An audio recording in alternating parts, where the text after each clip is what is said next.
welcome to Straight Talk, being this edition 10.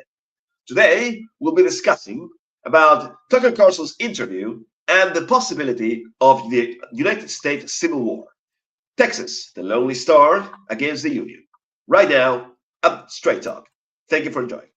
Now, we have Josh, Professor Redfield, and a new guest. Welcome everyone. How's everybody? How's everything going? Can you hear me? I'm doing great, brother. Yeah, I can hear you. We're all good. So Adam's with Liberty Rising. He's joining us again. He's a recurring guest to the Straight Talk brand, to the Cyber Cafe edition. And of course, myself, Professor Red Pill. But yeah, go ahead and take it away, Liquid Monkey. For the newcomers, could you please, Adam, tell us a little bit about yourself? Certainly. My name is Adam Maxwell. I'm the chairman of a non-government organization called the Liberty Rising Group, committed to free markets, libertarianism, and natural law. We're currently leading some massive lawsuits, including a multi-billion-dollar lawsuit against the United Kingdom and European Union. So, today the main topic will be the Tucker Carlson interview, which I know very little about it. And since I am the least knowing party in all three, could you please explain to me what was it as an introduction for the newcomer audience as well? If you want to go ahead, Adam, you can take it, man. Sure. There's been a lot of propaganda in war, specifically in this war, which has been engineered by the Western powers. And not many people have been listening to the Russian perspective. Not that many people know about the Russian perspective. There's been kind of a media blackout on these sorts of things, other than in these alternative media circles. So there's a lot of people, specifically the mainstream, that the Putin's perspective has not reached. And so what Tucker has done is he's interviewed with Putin. Already over 150 million views within about 24 hours. And we've been able to have a kind of a 2-hour discussion with Putin to hear why he's initiated the special military operation, what's his views, what's his perspective, how does he see this going? And he gave quite a lengthy history lecture, almost eloquently without any notes. Which is much more than, say, Joe Biden's able to do, period, let alone with such a level of detail and accuracy as Putin had done. And it's given a lot of insights, and also there's a lot to talk about. What seems to be the situation regarding nowadays in the Russian-Ukrainian war? It depends who you ask. If you speak to people programmed within the mainstream narrative, they'll tell you that there's a stalemate going on. They'll say, well, Ukraine won back 50% of the land that Russia originally captured, and there's been no massive red arrow attacks. There's been no significant advances from the Russian side onto the battlefield. Therefore, it's a stalemate. However, I'd like to say that doesn't accurately reflect the reality. That's not the situation. It's not a stalemate because it's not a war of ground. It's a war of attrition. And if you look at the casualty ratios, you look at the losses, which was not covered in this interview, it's clear that Russia is dominating this fight. It is one-sided, and it is not possible for Ukraine to be winning this. Not only due to fatigue of Western governments, but just the military math on the ground, the amount of losses and the inability to mobilize. Again, not mentioned in this interview. Zelensky has just fired his commander-in-chief, General Zaluzhny, and replaced him with another, because what they've been doing so far has not been successful. So Russia... my understanding is that Russia is winning. this battle. They have strategically defeated Ukraine. However, there's a lot of fighting left to go. And what we'll discover is one thing that Putin seemed to have signaled in this interview is that the war is not over until Novorossiya is back in Russians' hands. That these historical Russian lands called Novorossiya or New Russia, back with Catherine the Great, once these are firmly back in Russian control, that's seemingly where the war may end. And this was, one great thing about having this interview with Putin is you're able to see his eyes, you're able to see his expressions. And one thing he said is, this didn't have to be this way. We had a signed peace treaty where Ukraine kept everything. They kept Zaporozhye, Odessa, Mykolaiv, Zaporozhye, Kherson, Kharkiv. Donbass was in the mix. Crimea is Russian, but they kept all that territory. Now they're looking at losing up to almost 50% of this territory. Seems to be where Putin's going, based on my interpretation of this interview.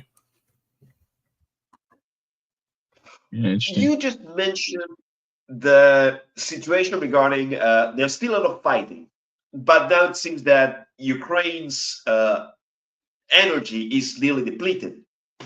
Who is doing the fighting on the Ukrainian side? Is this pockets, isolated pockets of resistance, or is it an organized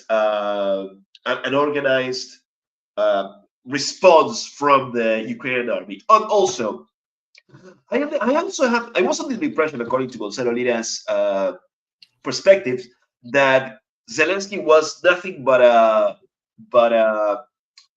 shield, a puppet from these thugs that were controlling him. Does this mean that Zelensky has any real power in this situation, or is it just what he just mentioned, that he fired this general? I believe you mentioned that. Does he have any real power in this? And who seems to be pulling the strings of this situation in Ukraine? So just off the bat, this is not kind of a guerrilla warfare. It's the Ukraine armed forces that are fighting the Russian armed forces. So it's two militaries, formidable militaries fighting, and it's been bloody fighting. It's been intense fighting. Tens of thousands, hundreds of thousands of casualties on both sides. We can get into that more, but you talk about is Zelensky just a puppet?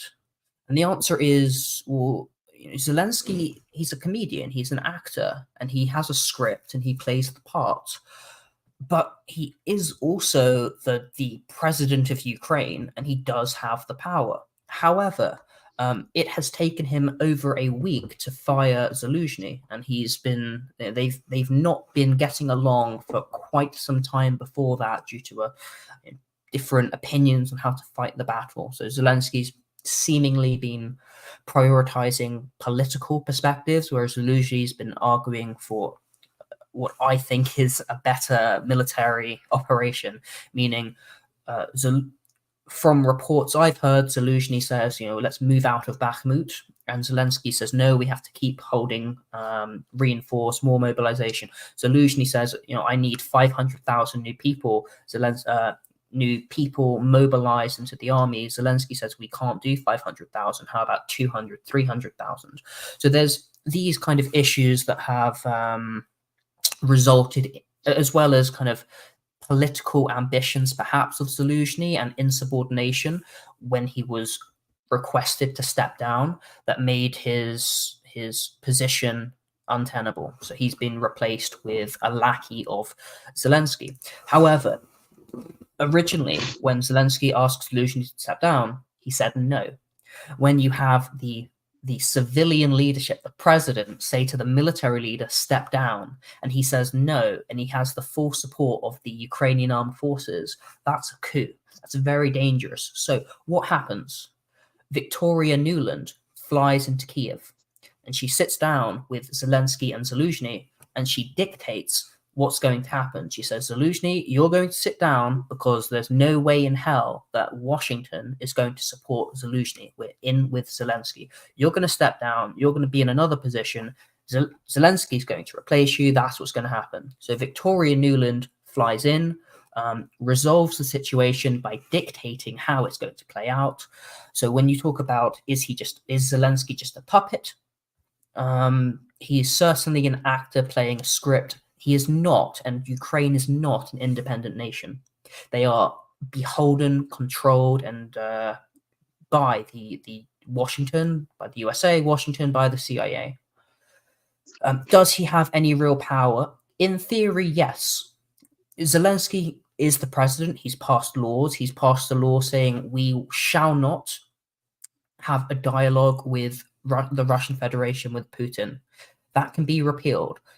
Zelensky can absolutely do all these things. However, there's the politics of it, which is if Ukraine were to lose the support of the West, specifically the United States of America, the war would be over within a matter of weeks because they cannot sustain themselves. They can't fund the military, they can't fund the government, they can't fund the economy, they can't fight the war, they don't have the ammunition, they don't have the logistics. It's all being held up by the fragile support of the United States. And as a result, it's not unfair to call Zelensky a puppet and Kiev a vassal regime of Washington. Stagger.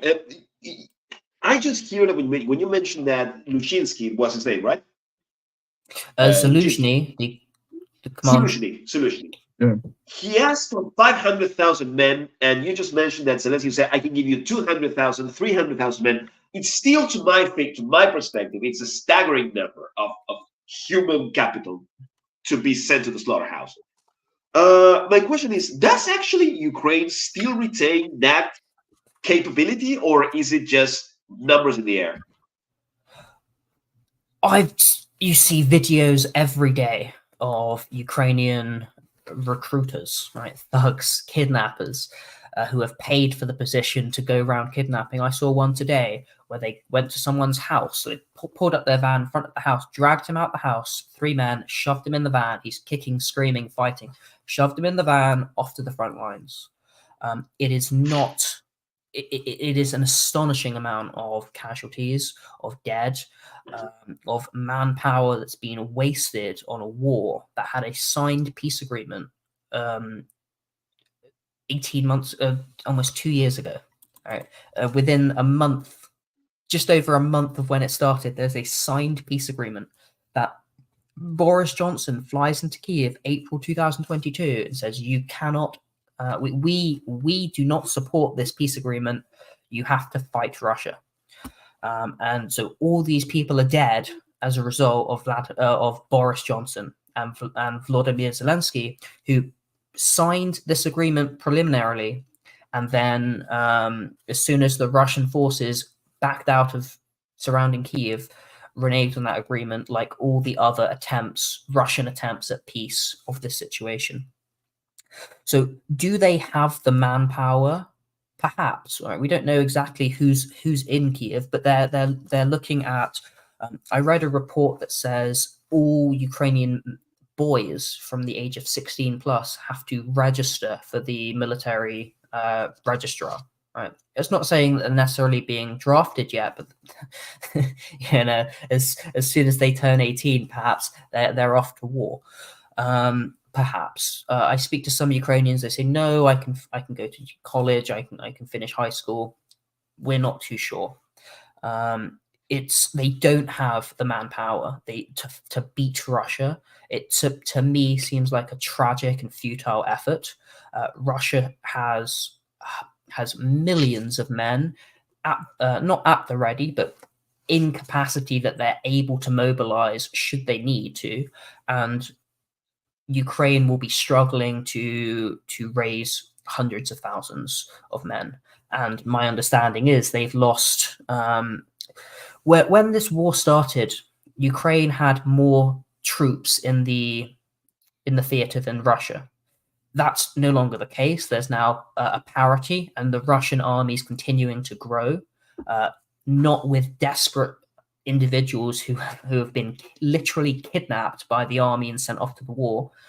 Some people have been mobilized like that in Russia in the partial mobilization, but there's a conscript army, there's volunteers, which are professional soldiers, and they're being trained very well, and there's a massive support system, there's logistical capabilities, there's air offense, there's air defense, there's massive artillery. And Ukraine at this point has run out of ammunition. No longer can they make use of their long-range artillery to prevent Russian mass artillery from striking on their positions. Now Russia has a lot more advantages as they've attrited away the Ukrainian military. Wow, you just mentioned so many points to consider. You see now, this is what I wonder about Russia. Let's talk about a little bit, focus our attention a little bit about Russia now. Is it true that what the propaganda, the Western propaganda says, that Russia is been bleeding men and that Vladimir Putin is on the brink of being ousted as a leader of Russia by other forces, or it's just lies? This is the greatest conflict of the 21st century in terms of scale, in terms of bloodiness. It's very bloody. I think there's probably there's over 100,000 dead Russians, and I hear there's over 500,000 dead Ukrainians. 100,000 dead Russians. I believe that's my belief. Hard to tell, but you got to think there's 40,000 Wagner soldiers, militia soldiers, Russian armed forces. Thousands are dying every month at a much lower rate than the Ukrainian armed forces. But massive people are dying. I heard a report in December that this unit came back from fighting the Russian units. They lost 3,000 men. So wow, that's a lot of men you got slaughtered. They said no, we killed 20,000 of the Ukrainians. Now I can't verify these reports, but those are massive numbers. Yeah. This reminds me of the legendary fights, battles between Germany and Russia. And put this on a you talk to me about this on a on a regular basis. Now I have another question regarding Russia. Is it now when we imagine Russia at war, what do we think about? The Soviet Union fighting against the Nazis in World War II. Sorry about that. Does Russia retain the same philosophy of a total war experience against other nations, or have they changed? Is it clearly it's not, but I want you to hear your perspective. Is it a nation of softies like the Western media wishes to portray the Russians, or is now the Russia mindset regarding existence and the struggle of existence that derives much from I understand the mandatory reading, which is Solzhenitsyn's Gulag Archipelago and the One Day in the Life of Adam. I don't remember the name of the book, but it clearly talks about the struggles of men living under impossible odds. And this is how I imagine Russia's mindset regarding this. How is Russia faring psychologically the death of 100,000 of its youngest brightest? So there's a lot to unpack there. First off, the last point, quite a few of these, quite a lot of that figure isn't the youngest, right? The Wagner soldiers that were sent in, a lot of them were shock troops. So they recruited from the prisons. They said, you're going to serve 6 months in the private military corporation. You're going to be sent in as shock assault troops. And there was a very high casualty ratio. Again, if I believe the Wagner figures that they published, which contested, which Ukrainians or pro-Ukrainians are able to contest, but I think they said it was about 35,000 to Wagner dead to 80,000 Ukrainian dead. So I don't know. I don't live in Russia. I speak to some Russians quite often. But one thing that I've tried to do since before this conflict broke out, I went on a mission to try and understand why is this occurring and what is this Russian soul. And that's something that Putin mentioned in this interview. Not too much. No, he talked about the history, he talked about his perspective, and then he brought up the Russian soul, and especially towards the end of the interview. And what Putin talked about was a message of unity between Russia and Ukraine, of faith, of nation, of people. When I speak to Russians, when I speak to some friends, when I speak to some almost family people, there's one thing that comes across universally, is that Russians want peace. Most of the Russians I speak to, especially at the start of the war, did not wish to fight Ukraine. Ukraine is and has been a brotherly nation. In fact, it was once the same nation. Putin mentions that this is analogous to a civil war rather than a total war, and that's what I believe it to be. And that's what, when you look at Belarus, Ukraine, you look at Great Russia, the main part of Russia from St. Petersburg all the way to Sochi. They are the same people, they're the same nation, they speak the same language, they have almost the same culture, and that's what Putin was talking about. So there's not this total war against Ukraine. In fact, that's one of these technical details of this fight, is it's not actually a formal state of war. The Russian Federation is not at war with Ukraine. The Russian military is engaged in a special military operation against the Kiev regime. As a result, this is why. Go ahead. This seems like a Vietnam War. That it was not such a war declared, but military police operations against pinpointed situations that escalated into a non-declared war. That would be similar to this. I don't think I agree. It's quite like Vietnam. I don't know that much about. I don't know. I'm not an expert on the U.S. war in Vietnam, but that was kind of they moved in, just air forces, and that quote unquote, and then they put ground troops in, and they keep escalating, and that was kind of domino theory to fight the communists. But it's the other side of the Pacific. You haven't seen the My Lai massacre here in Ukraine, and I don't believe Bucha. I think that was a psyop, and I think that everything that's come out since then on the forensic analysis that hasn't been published is a damning fact that the Bucha massacre was a false flag psyop in order to derail the peace agreement, rather than being a horrific war crime committed by the Putin regime. Again, this is a brotherly nation. It would be more like it's more analogous to a civil war, right? You've got this I see it as I see it similar to like the Armenian Azerbaijani conflict, where they're both of the similar. They're both Caucasian. Just like I said, Ukrainians and Russians are both Slavic people. They don't speak similar languages in Azerbaijan and Armenia. They're different religions. But in Russia, they actually have more commonality and more traits they share than the Caucasus conflict. But to speak about Vietnam, the United States replaced France as the occupying, or at least the occupying nation or the imperialist in that conflict. And there were many experts, and even the French told the U.S. don't get involved in this conflict. We've been here so long, and it is a fruitless war, and we're leaving for a reason.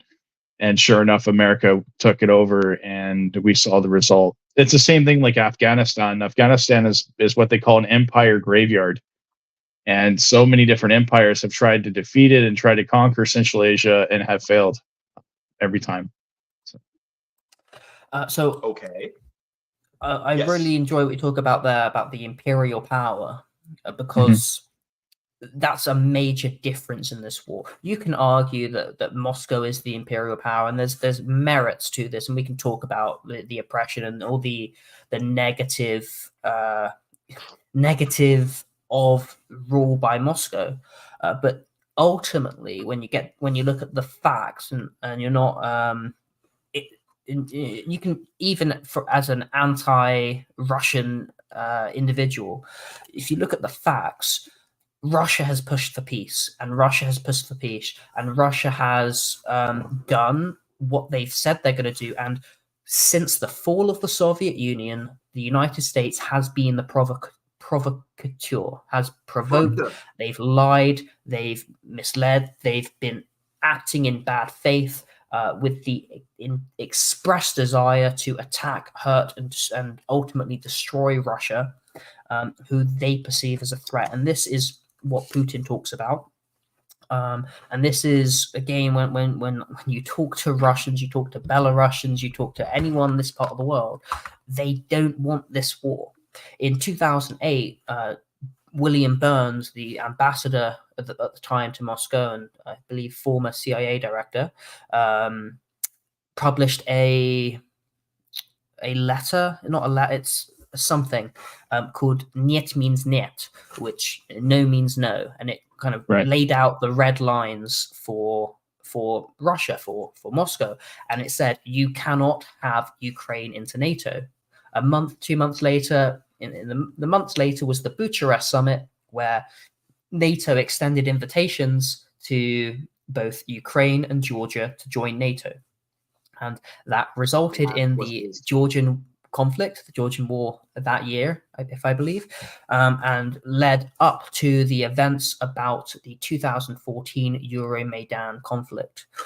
So when Putin's giving this history lesson, he says this war did not begin in 2022. It began 2008.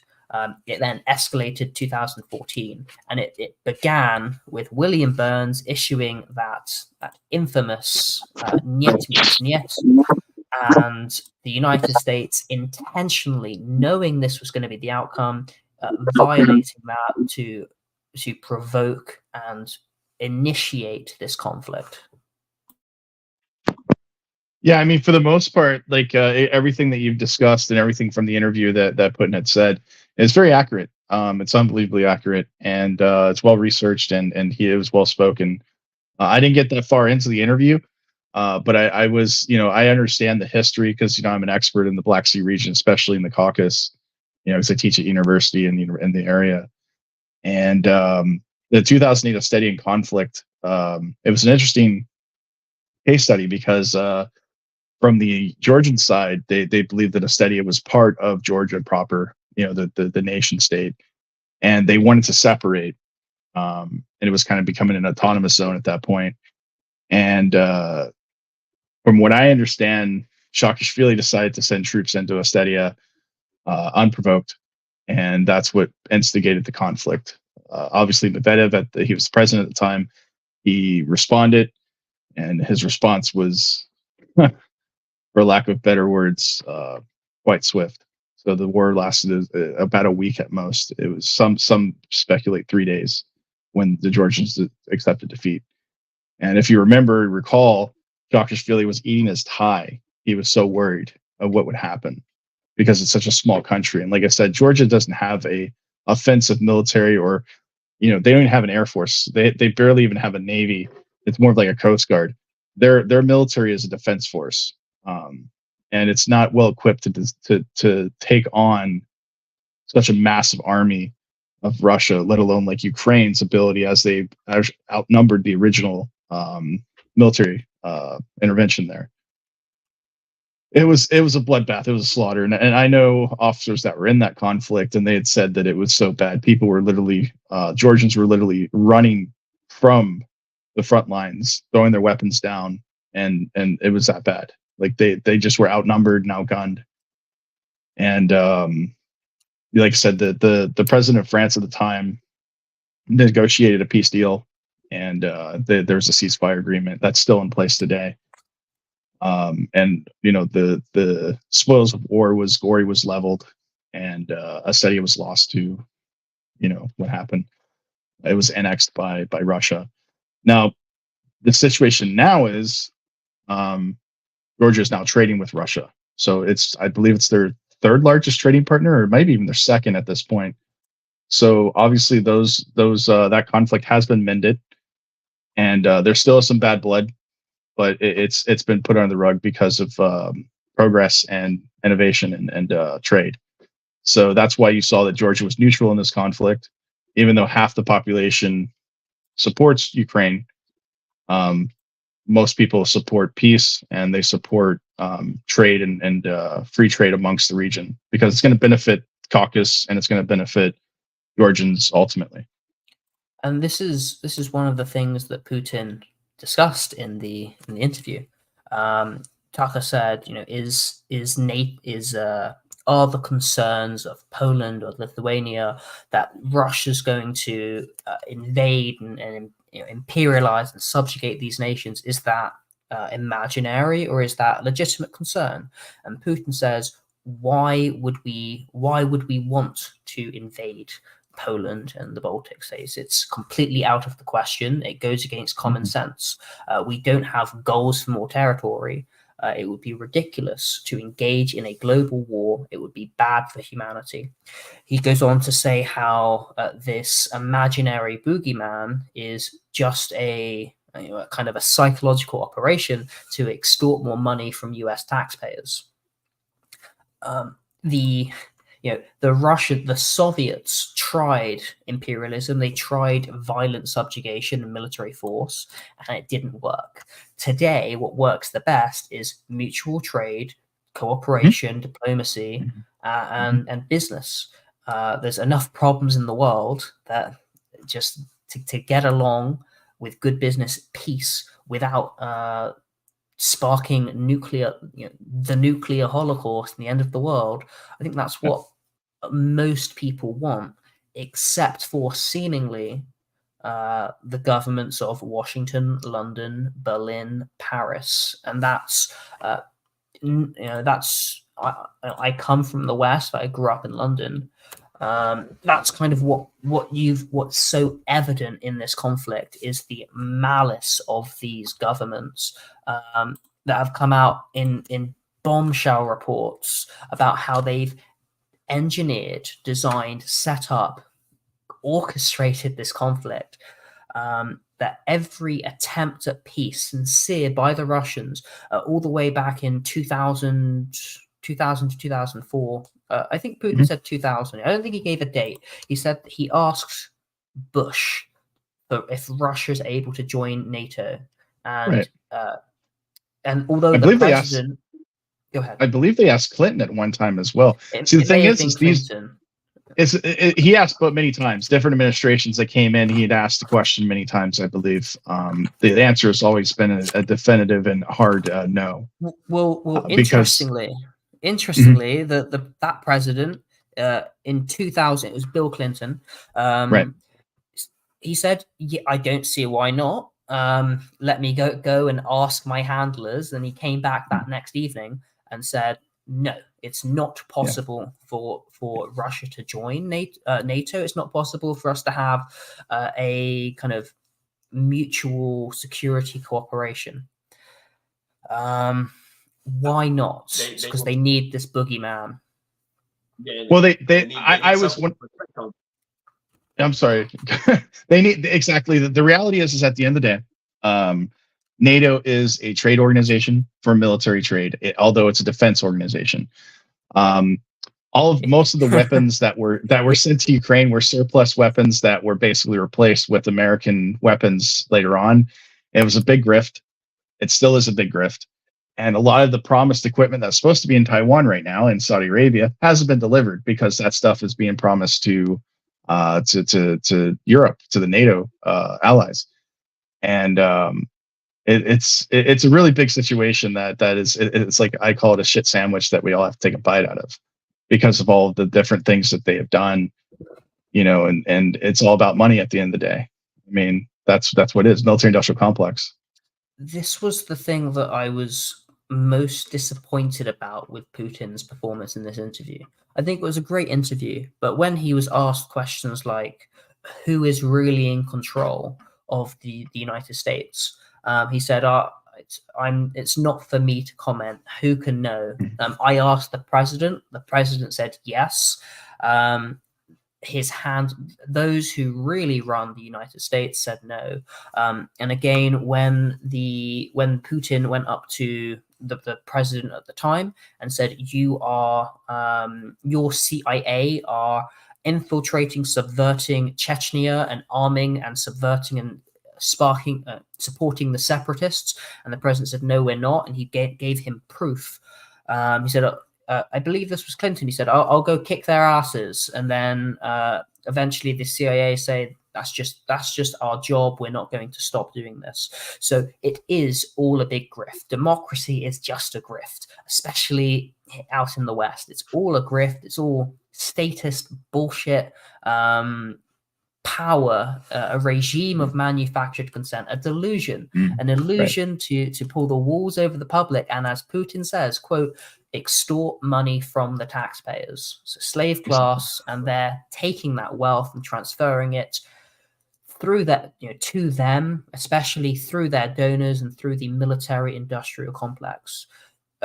You say that NATO is a defense organization in name. However, what have they defended? They've bombed Serbia, they've bombed Libya, they've bombed the Middle East. Maybe you could say, well, there was kind of this operation around Yemen. Maybe some of that was defensive, but not really. They don't seem to be a defensive organization. They seem to be an extension of Washington's military power. It's a trade union. That's all it is.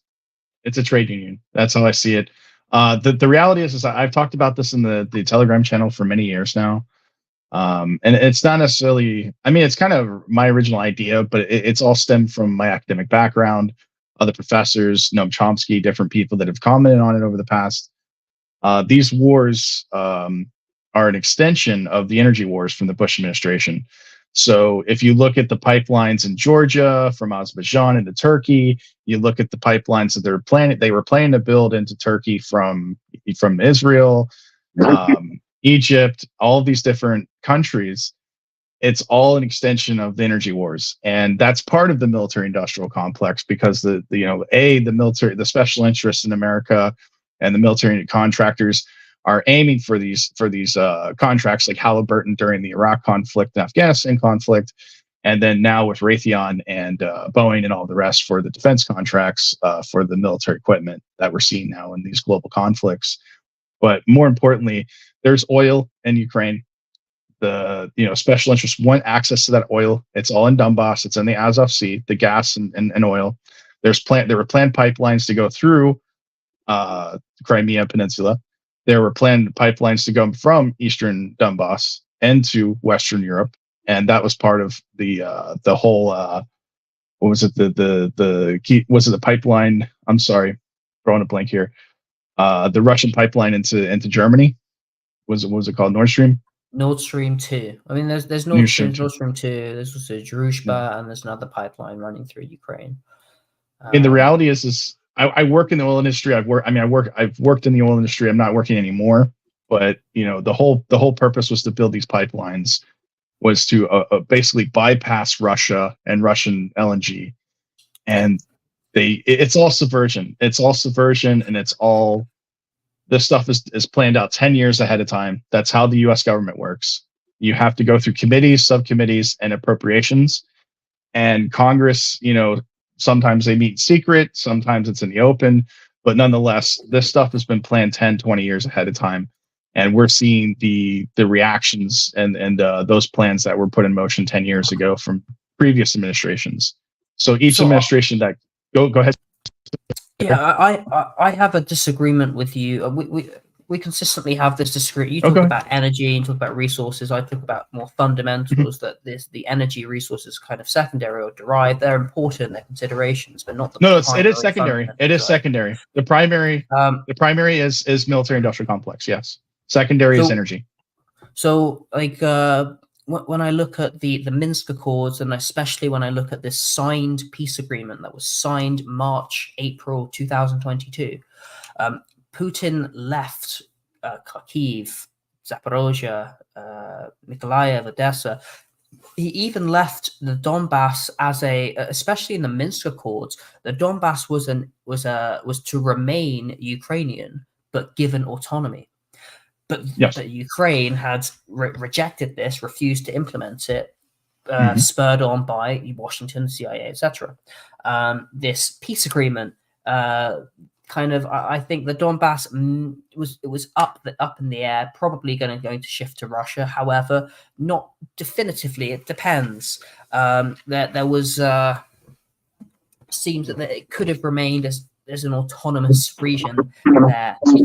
So if the goal was purely rational and purely about energy and about resources, then the actions of the United States foreign policy would therefore appear irrational. I think there's something much more ideological behind it, and that's all to do with the Frankfurt School, with this ideological and ancestral hatred of Russia. That's the Hillary Clintons, the Victoria Nulands, the Condoleezza Rice, all these the US oligarchs. I think they have a much more ideological and malicious intention and attitude towards Russia than only energy, which is it's a collect at the end of the day. Sense. At the end of the day, I think it's a collection of a lot of different factors. You understand, Washington is a bunch of moving parts. So, one person may not know what the other person's doing. What one department may not know what the other department's doing. They don't actually communicate internally. That's the biggest breakdown that we saw during the 2008 crisis, and that we saw in the 9/11, is that there wasn't much communication within interdepartmentally, and that was supposedly changed under Homeland Security, but it's still the same. They don't want to talk to each other, and they have different agendas and different special interests. So I mean, it's a lot of it has to do with who's in charge, who's supporting those organizations, and what's in the plans for the next 10 years.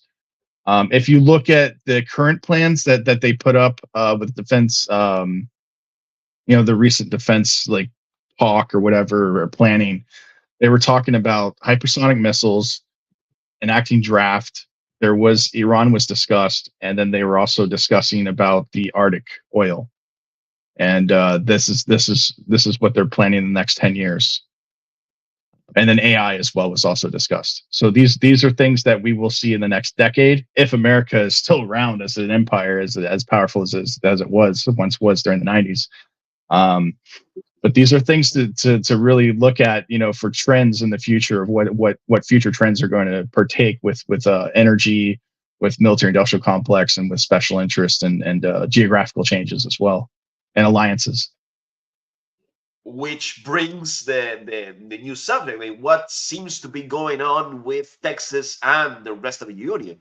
Because as I understand, the news have said that actually Texas, the governor of Texas, and has the support of all Texans, has directly disobeyed an order from the president. This has led to really massive protests in Texas and a mobilization of troops. As I understand, things are escalating between Texas, the Lonely Star, as they call themselves, because it's something to be understand is that, correct me if I'm wrong, but the Texans don't feel any more Americans as they feel Texans.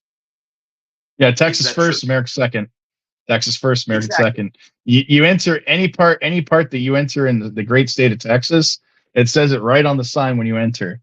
It says, "Don't mess with Texas." Exactly. So eventually, what seems to be going on with this? Because you get this is my idea, this is what I saw, and please, I welcome your opinions about it.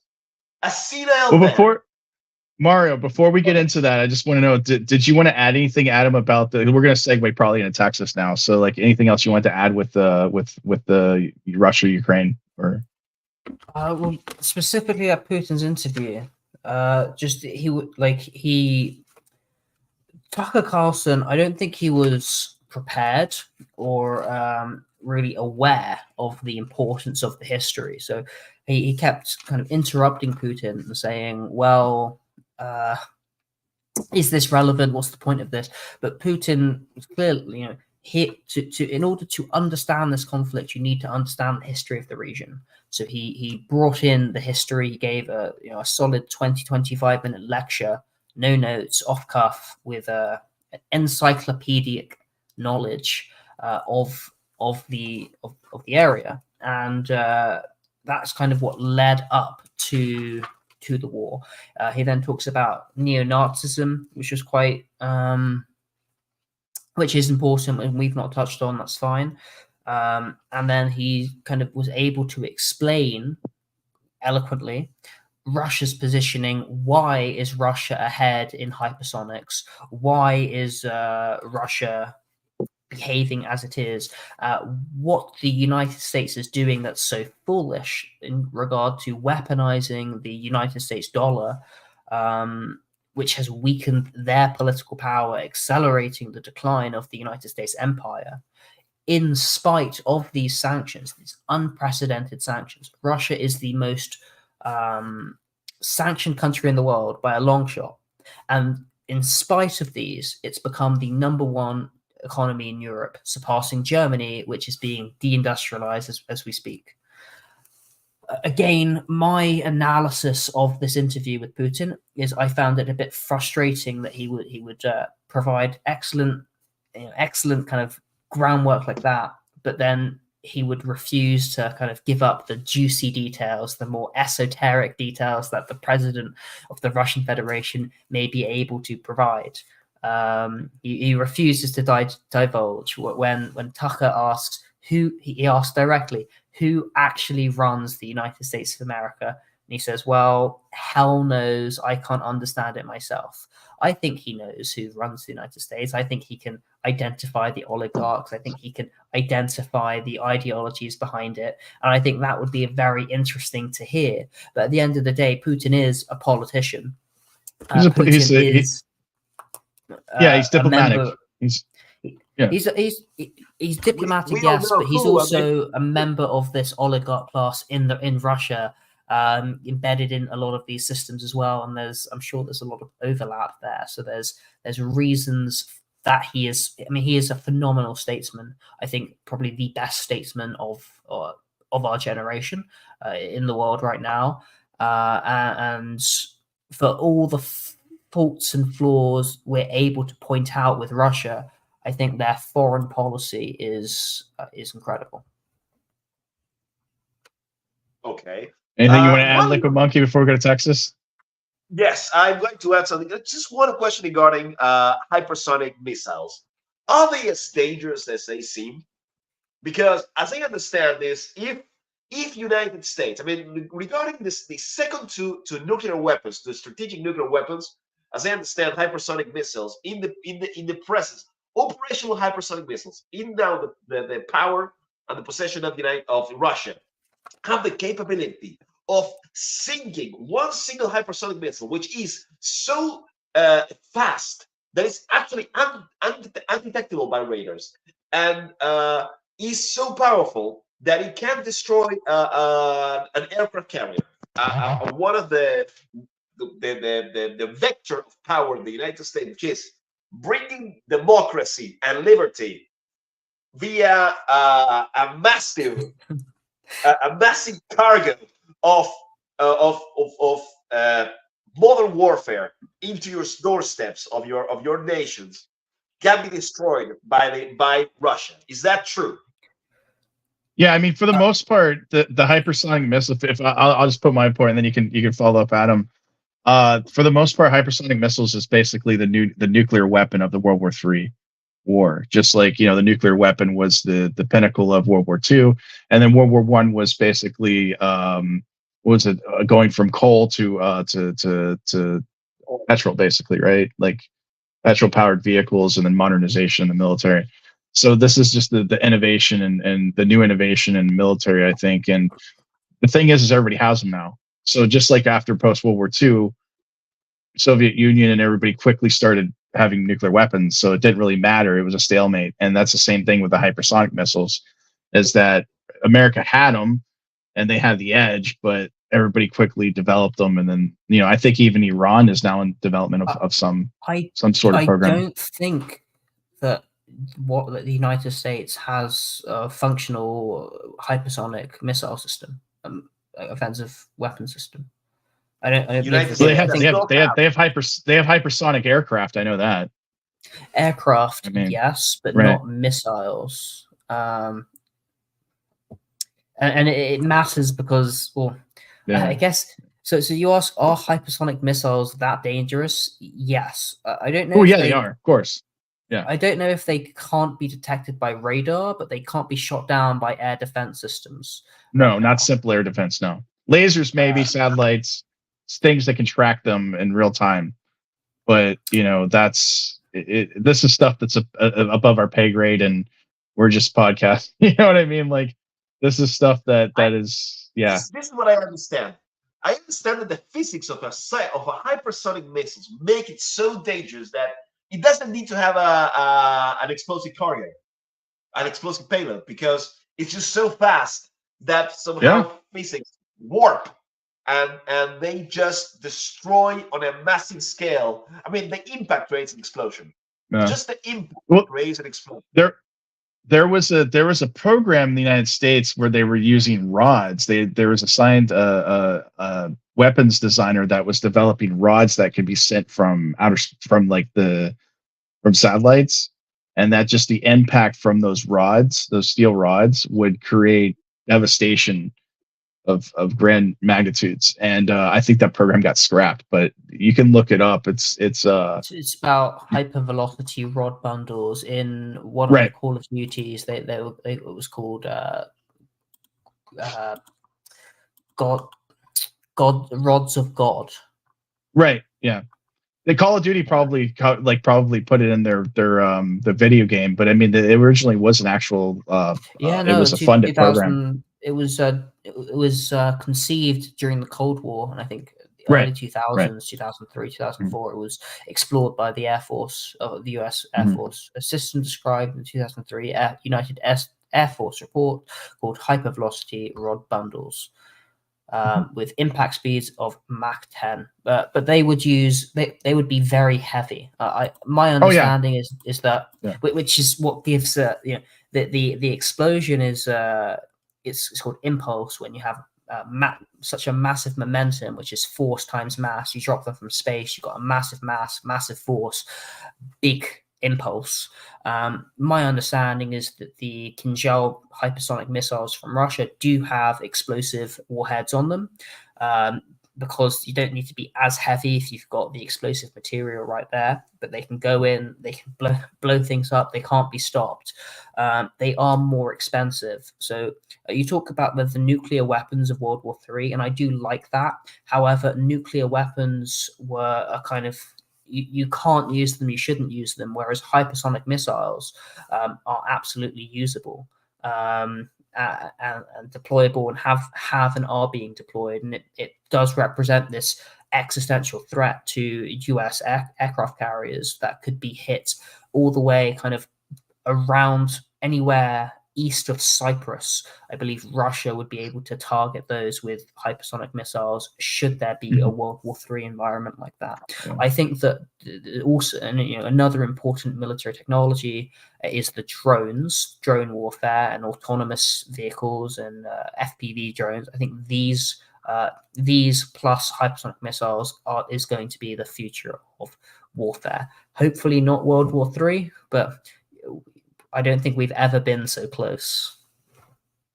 Yeah, we're as close as we've been since Cold War days, definitely. Yeah. I think closest we've been, period. This is I would agree with that. Worse than the Cuban Missile Crisis. This is actual war with Russia.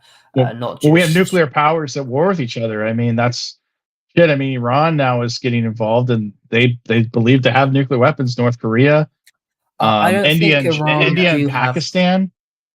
India and I don't think Pakistan. Iran do have nuclear weapons. Saudi Arabia doesn't think so. They said if Iran does, they have enrichment facilities, and I believe within a matter of months they could. But I don't think they do because that would prompt an immediate response. Yeah. You know the joke What's about North Korea? interesting? Say again. Sorry. What's up? Do you know the joke about North Korea? Which says, Go ahead. Yeah, go in ahead. 2003, the president announces we're going to go invade Iraq because they have weapons of mass destruction. Really? Then why don't you go against North Korea? Are you crazy? They have weapons of mass destruction. One thing that's very dangerous in the world right now, just before we move back to Texas, is to do with Iran, Israel. Israel is a tiny country. Iran have enough sufficient conventional missiles, conventional weapons to wipe Israel off the face of the map without using 100%. a nuclear weapon. Especially if you just target Tel Aviv, Haifa, Jerusalem, Eilat. You can. Iran absolutely has the capacity to wipe them out just like that. Literally, like if you look at the map of Israel, you look at the major metropolitan areas, and most of these people live in urbanized areas, including the Palestinians. So you look at Gaza, it's like the size of the island of New York City. So, I mean, these are very small geographic areas. And this is why that conflict was so devastating, or is devastating for that matter, that I also said right before it happened, or right as it happened, I was explaining that you're going to see more casualties within months than you for the entire conflict of Ukraine, just because Ukraine is so far away from the urban centers. It's in rural areas of Ukraine outside of like Donbass, with Donetsk or whatever. But yeah, for the most part, a lot of the conflicts in the Middle East tend to be in urban environments because most of the people live in urban areas. So that's why they're so devastating. And thank you for that. Just I believe New York is over twice as large as the Gaza Strip, about 300 plus square miles, as opposed to the Gaza Strip 140 or so. So right. Even half the size of that. The thing about the Israel and Iran potential conflict, which certainly Netanyahu's been pushing for over a decade, is that the state of Israel has what's known as the Samson Doctrine, which is should there be an existential threat to the state of Israel, they can and will deploy their non-regulated nuclear weapons.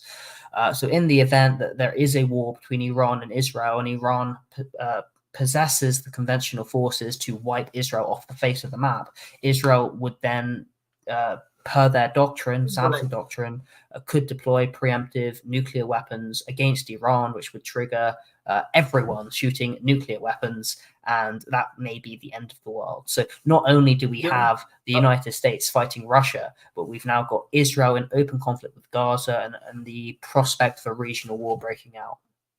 Well, you have China. You have China and Taiwan. North Korea, South Korea.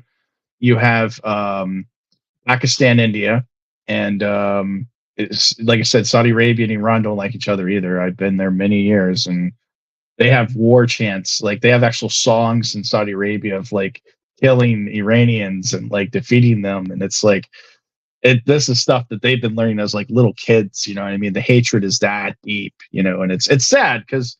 They're not the same racial background, or ethnic background, but they do share a common religion, even though that they're separate sects of different religious beliefs. But it's like the Catholics and the Protestants, and during the.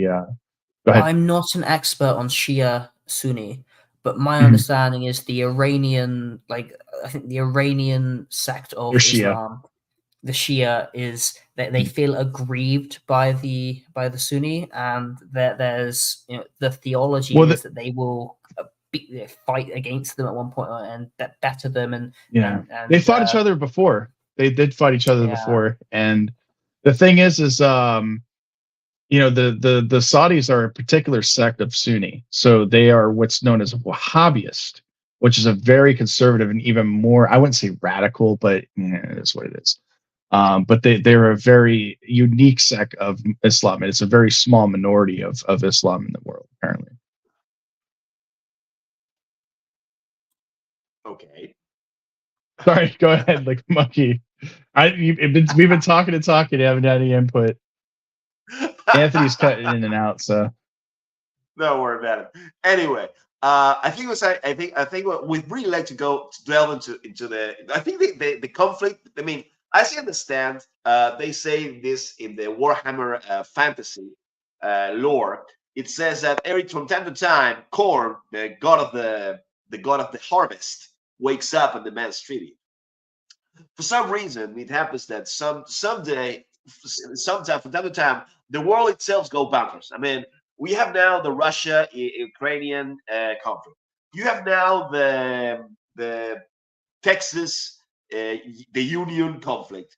You have now Israel against Palestine conflict, and everybody wants to get in. It seems like for some reason, all the hatred of men, all the passions, they just need to flourish, and we need a regular bloodbath from time to time. I believe this bloodbath. That's why it says Korn, the god of war, demands a tribute, and the day of the harvest is coming through. This is what's going to happen. I believe the day of the harvest is coming through. I don't know if it's going to be today, tomorrow, but everybody is asking and itching for it to be as soon as possible. I don't know how it's going to start, but I believe it is going to start because everybody wants it to start for some reason, one or another, because everybody wants to change. The way I saw it regarding this, especially in the Texas union conflict, because this is what I believe.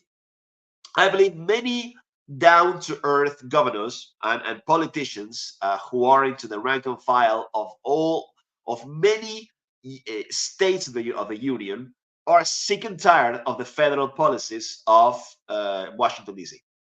Which means that they don't agree with the immigration policies. They don't agree with this the elites ruling the stakeholder ESG day capitalism. They don't believe in the Davos Klaus Schwab thing. They just want to make a life. And I believe there's going to be a lot of states that are simply out of sheer spite of Washington D.C.'s policies and attitudes. They're simply going to side with Texas, or simply going to not provide support to the union. Which I believe, because what is which is much important to me regarding this conflict, is that we're talking about the United States. We're talking about aircraft carriers. We're talking about carpet bombing. We're talking about shock and awe. We're talking about these many strategies and many slogans that United States have been coining all around this since the end of World War II, and of course, more especially since the end of the Cold War. Is it going to be bloody? Yes, because the bloodiest wars are between brothers, as we have seen in the Ukrainian-Russian conflict. The Texans, who see themselves as Texans, they believe they are the vanguard of the Americans, as I understand it. They are Americans, but before they are Texans. And I believe this is an escalation that has to be a point of no return, because the Texans are stubborn, and the empires are stubborn as well. And Texas is one of the most prosperous states of the United States. I mean, besides California, Texas is at the vanguard of American economy. If Texas decides to pull out their money, it's going to be a massive hole in the American economy. This prompting to a swift, rapid response, which, of course, as I understand, and please correct me if I'm wrong, the National Guard of of Texas, which happens to be the local military of any state at the service of the Union. This National Guard is one of the most well-provisioned and well-provided, and most effective of the Union, which makes it a formidable army with its own air force and its own naval force, of course. And as I understand, and please correct me if I'm wrong, they have their own nuclear weapons. There are nuclear missile sites stations in Texas, which makes it a nuclear power. Now, How is this going to happen in the United States? I do not know, but I do know that it's going to be bloody. This is all I have to say, and I would very much like welcome other comments. Thank you. Hey guys, can you hear me? Anthony? Yeah, Hello? we can hear you. We can hear you, brother. Go ahead. Would you like to add Okay. anything? Yeah. Well, first of all, thank you for having me, and good to hear from you guys again. I hope everyone's doing well. Happy Friday. I hope you're enjoying your weekend. And well, I'm sorry for jumping in late. It's been kind of busy for me today. I don't know where to jump in, but just to make a little comment about what you said. I'm not sure if Texas is able to actually use nukes. It's kind of like Ukraine. That yes, they had nukes, but they didn't really have the codes. They didn't really have the authority to use those nukes. You can have nukes at your territory. So, for example, America wants to put nukes back in. Can you hear me? Yeah, I can. I'm getting some feedback. I don't know why. Yeah, you're good. I got it fixed. Thanks. So they're talking about America's talking about putting nuclear warheads in the Great Britain. I'm not sure why. I guess maybe to scare Russia a bit or something. But just because Britain has nukes on their territory, they're not their nukes. They don't have the authority or the codes to launch the nukes. So just because the nukes are on your territory, they're just sitting there. Somebody has to activate the nukes. So, like you said, Texas has nukes. Yeah, that's nice and all that, but if you can't use them, it's not going to help you, really. I don't know if that's like a big point of what you said, but I just wanted to emphasize or to clarify that. I think nuclear weapons are existential, and therefore existential warfare and conflicts.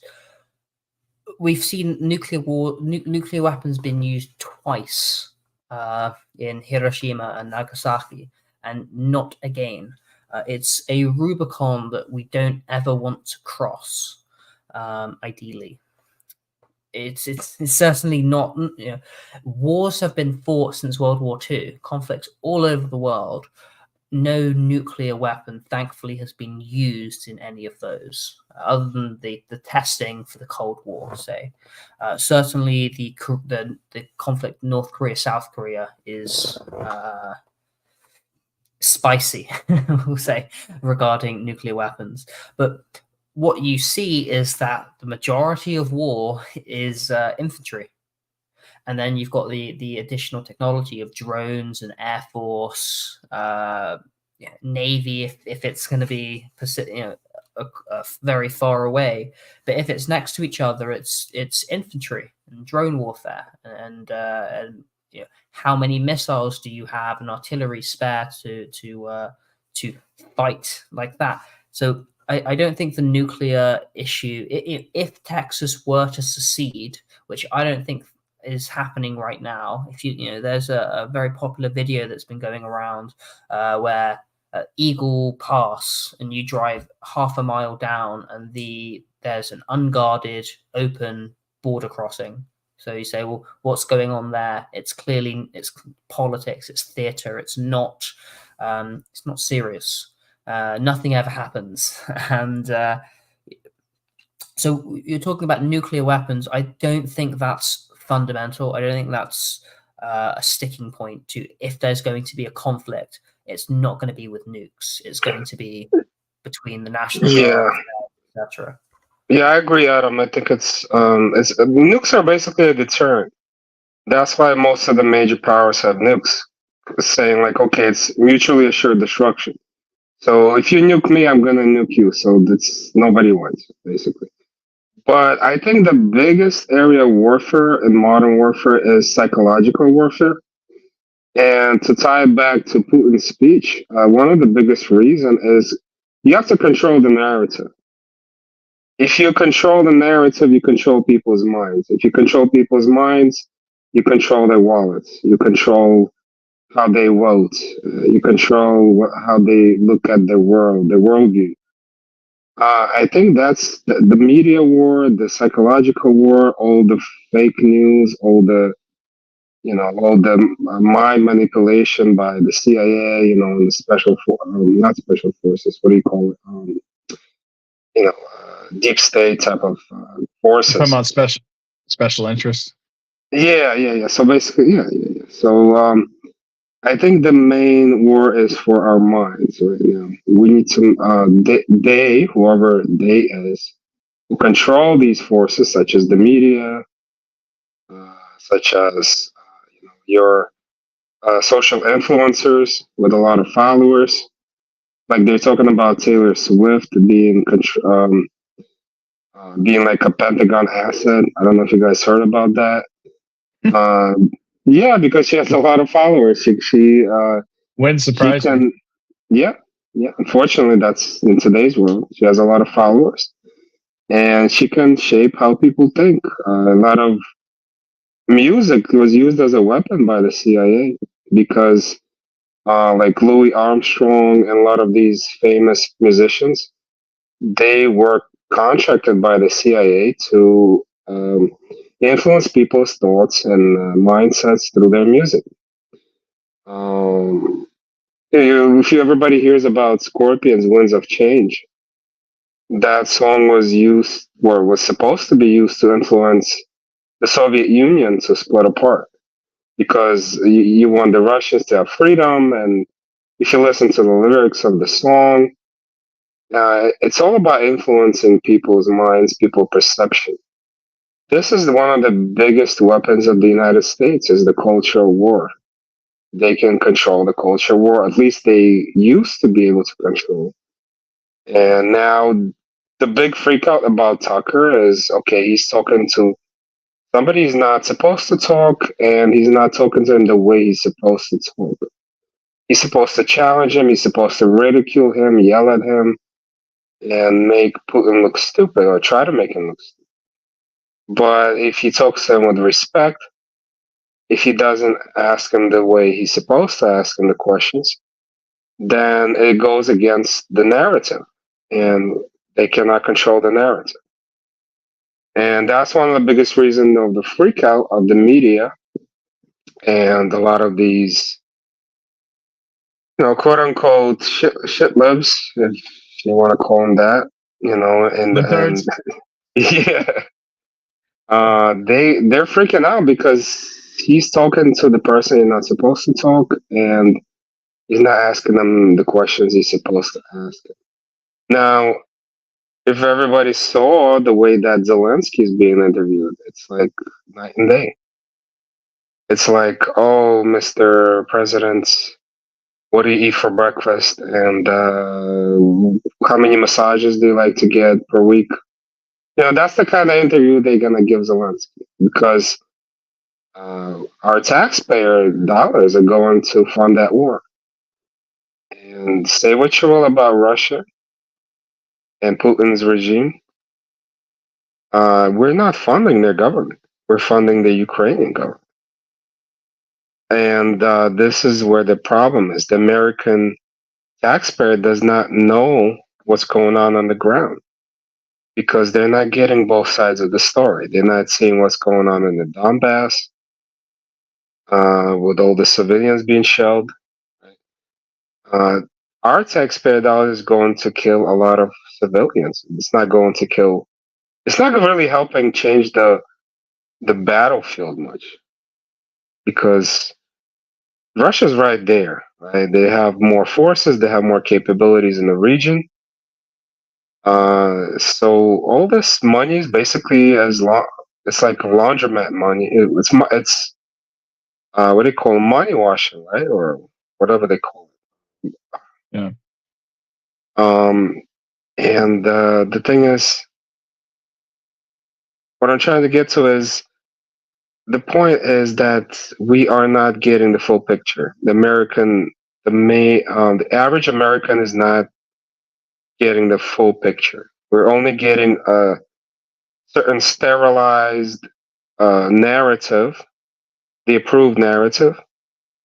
And God forbid we get something that hasn't been chewed up by the media and put through a certain lens. God forbid that happens. So that's the issue here. How do we get through this media blackout? How do we get the average person to understand what's going on in the world, right? Because a lot of it is, do we know? It's hard to tell what is real news, what is fake news, and trying to parse through that. Is the average viewer able and educated enough to realize what is potentially true, what is obviously false, and what is obviously true? And are people doing their own research? Are they going and looking at other sources? Are they using their critical thinking skills because they're rooting for Team Blue or they're rooting for Team Red? Kind of like sports, And at the end of the day, is it kind of like wrestling? Is behind the scenes, are they like shaking hands and drinking beers? And when they go to the stage, the world stage, they're enemies. And there's a heel, there's a good guy, and there's a heel, right? Like in wrestling. And how much of it is just bullshit? I think I can end there. I can end there on that thought.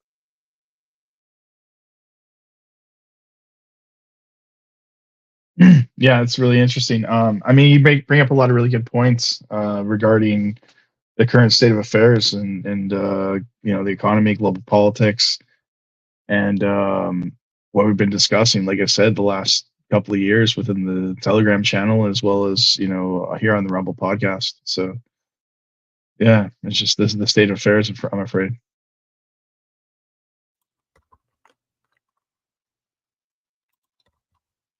Would you like to add anything, Adam or Mario?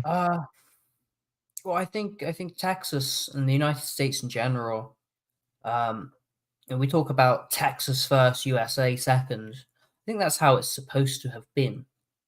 That's how the foundation of the United States was born, and that's how my understanding is the nation was running and organized until the Civil War was. Until Lincoln won the Civil War, and he imposed the federal government of the United States to be supreme to states' rights and therefore subservient. And so there's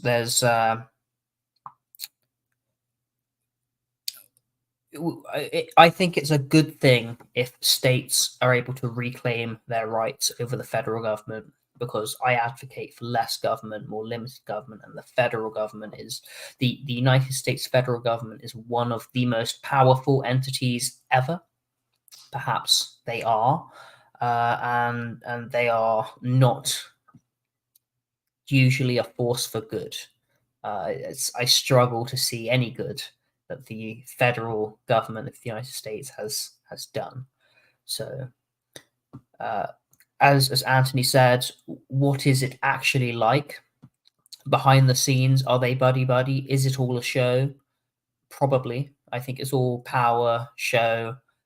Politics is like a reality TV show for the masses, bread and circuses.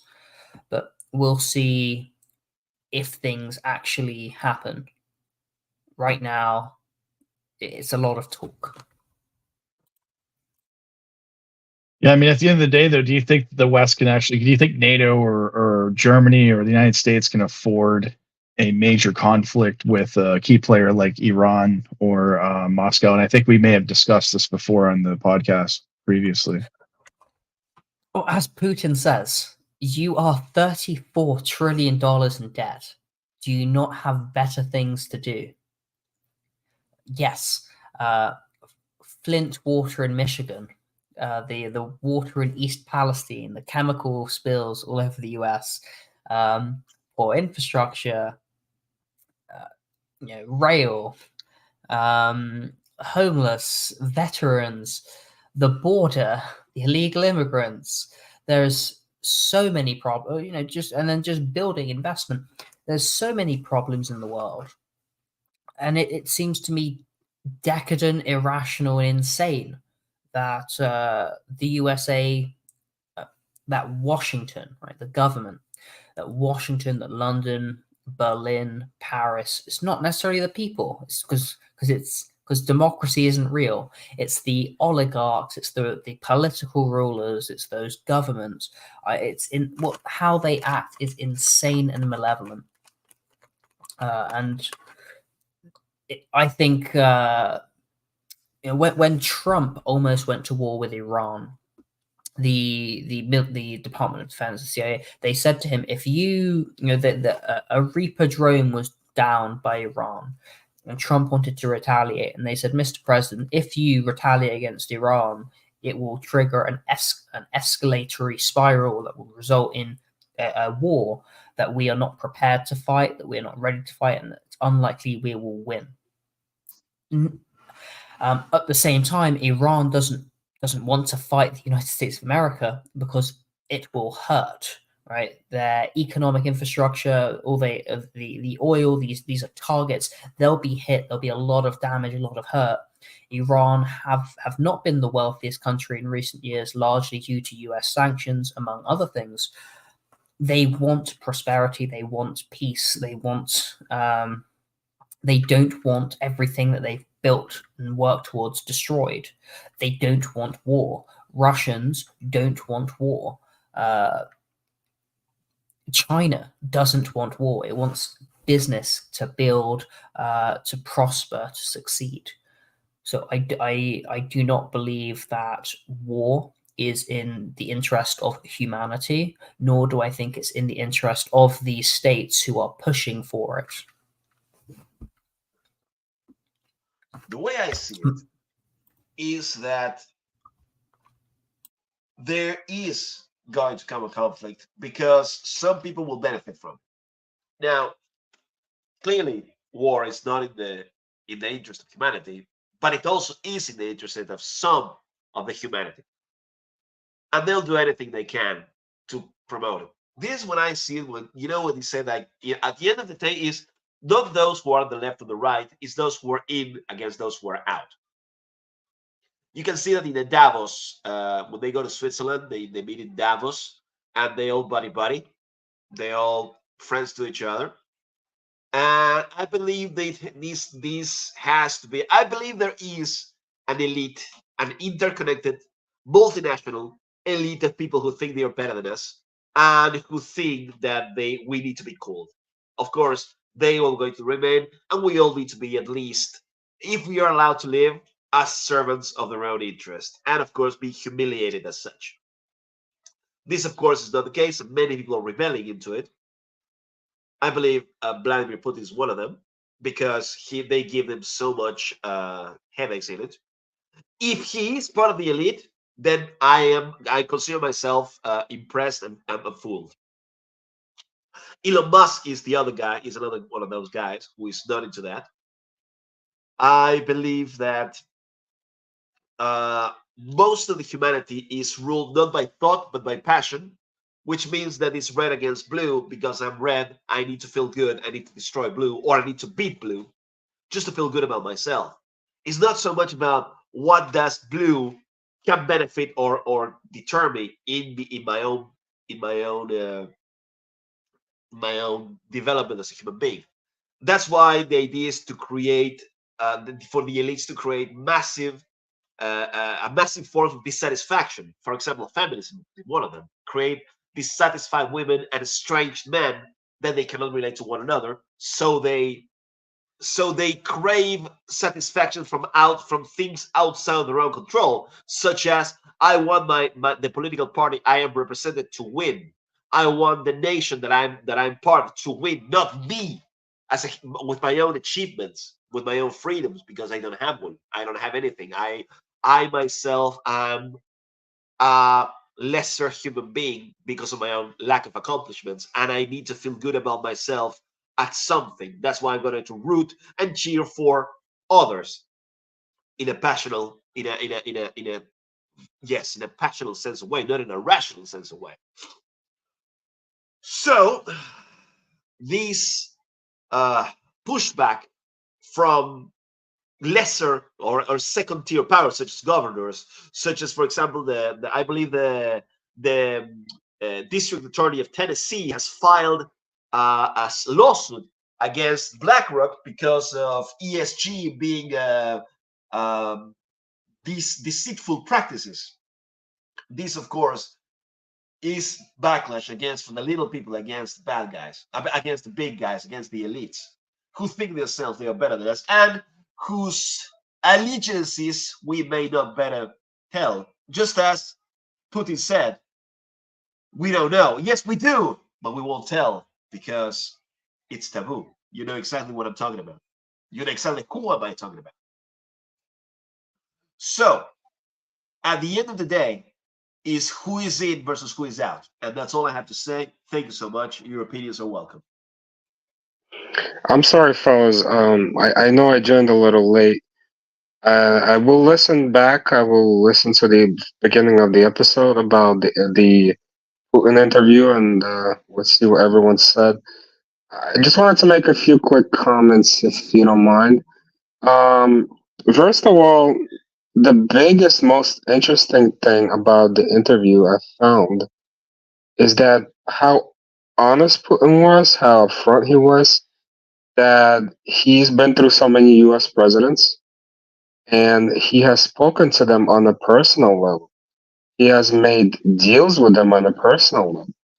But when they went back to their people, their advisors, their CIA chiefs, whoever is behind these people, who's the donors, I guess. And when they came back to Putin, they said they kept blowing him off. And Putin was trying to join NATO. Putin was trying to integrate into Europe. And at every turn, they turned him away. Every turn, they tried to get him to mess up. And how do you blame him for turning to China? How do you blame him to turning to South America? How can you blame Putin for turning to Africa with all their resources, where he could trade whatever resources they need for resources that he needs?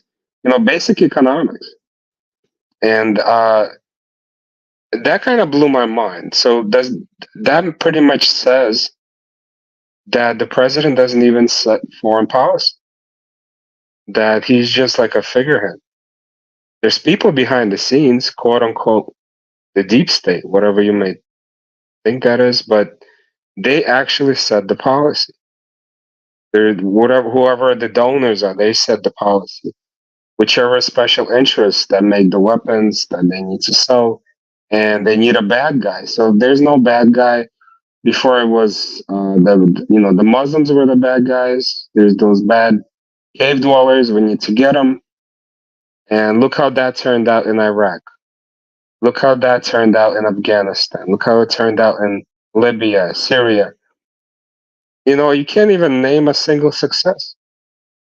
So then Tucker said in the post-interview comments that he made, he said that what is the point of breaking up Russia? So let's say Victoria Nuland is successful. They break up Russia. They put in a weak government, a puppet government. What's going to happen to all those nukes?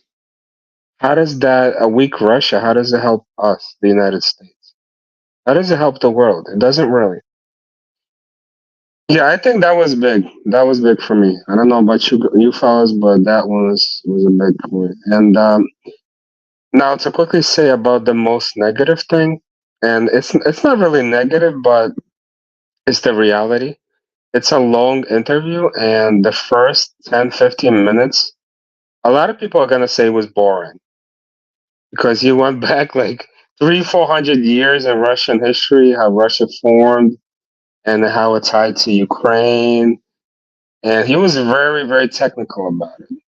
I think not a lot of people were gonna get through that hump. I was worried. Once you get past those first 15, 20 minutes, it was much more interesting conversation.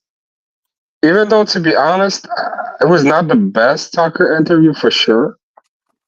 I felt like there was not the best chemistry between them, and it was a little awkward. I felt at times, and Tucker was trying to force certain things, like when he was talking about that guy Gershkovich or whatever his name is, the guy who's being held in prison. I feel like he was trying to get some brownie points from the critics because when they see the interview, they don't. Not, he didn't want people to say off the hook. I think that was his way to keep pushing that point. And you could see Putin got annoyed at times, and so did Tucker. But I think that was his way of saying, "Look, I'm pushing back on Putin," that kind of thing. Yeah, sorry, I wanted to make those 2 points. Those the biggest points I wanted to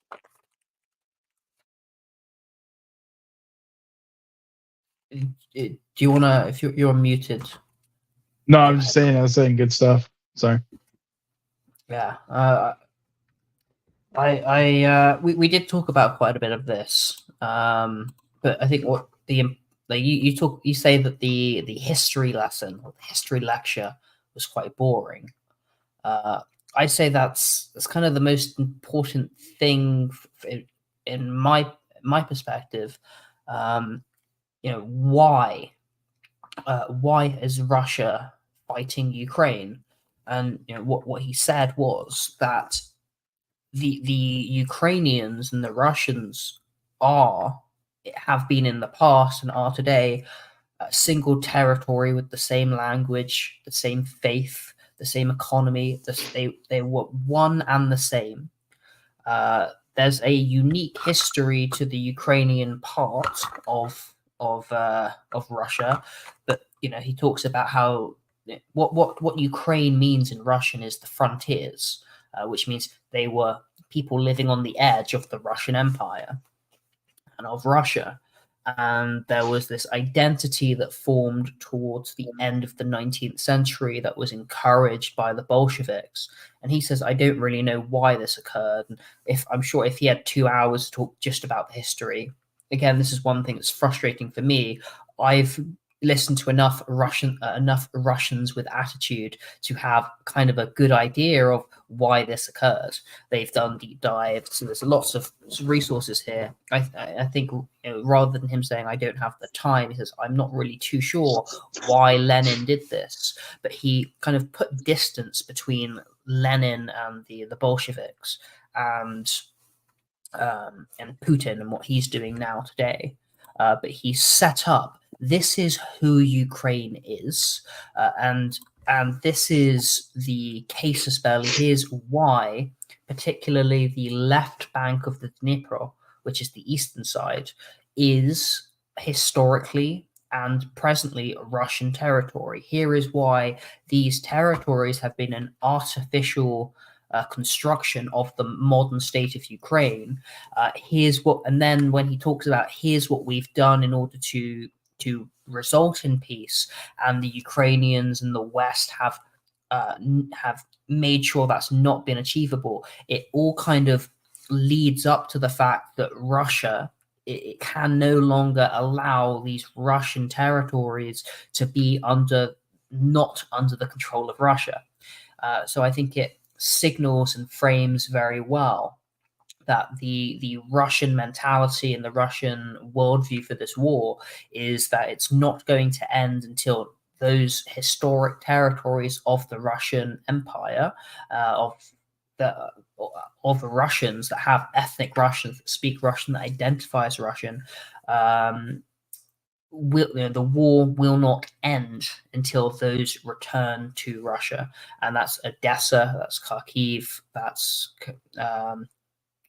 Zaporozhia, that's Mykolaiv. That's the 4 territories they've already annexed and have yet to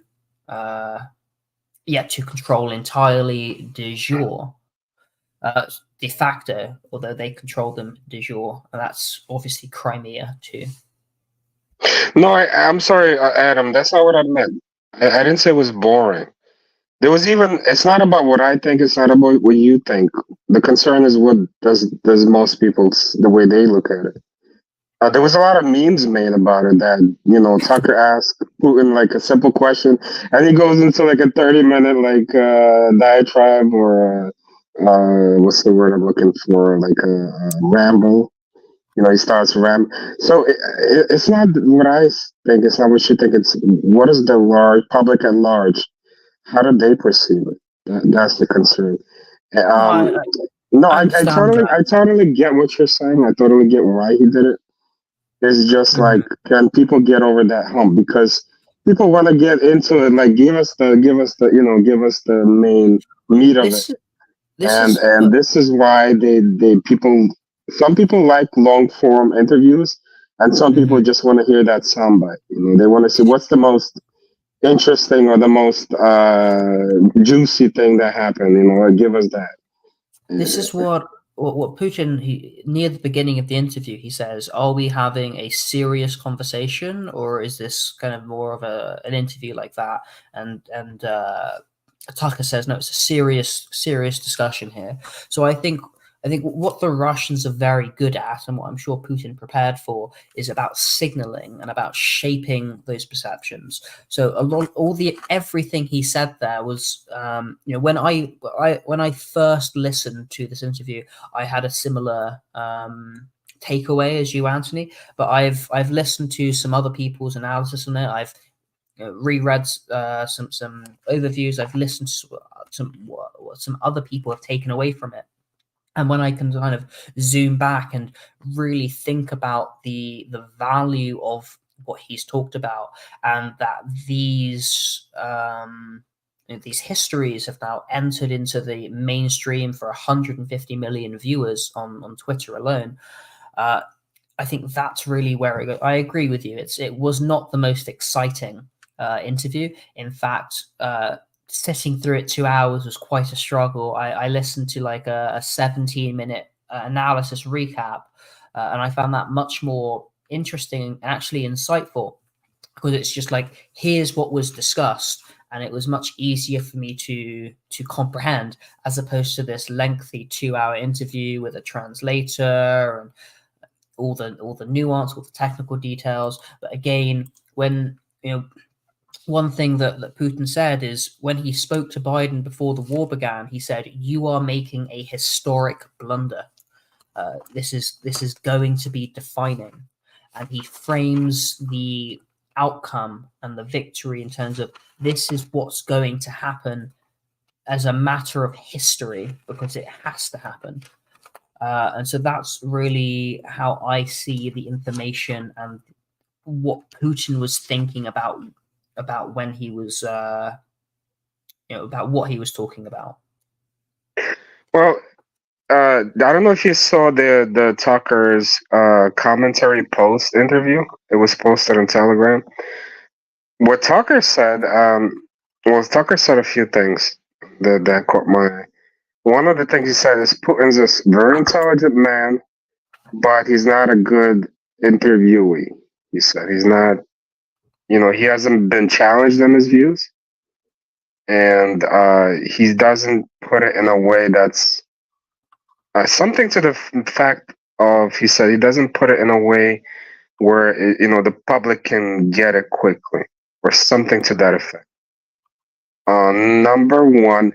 Number two, he felt that Putin felt bitter, and he did ask him if he felt bitter about being rejected by America and Europe.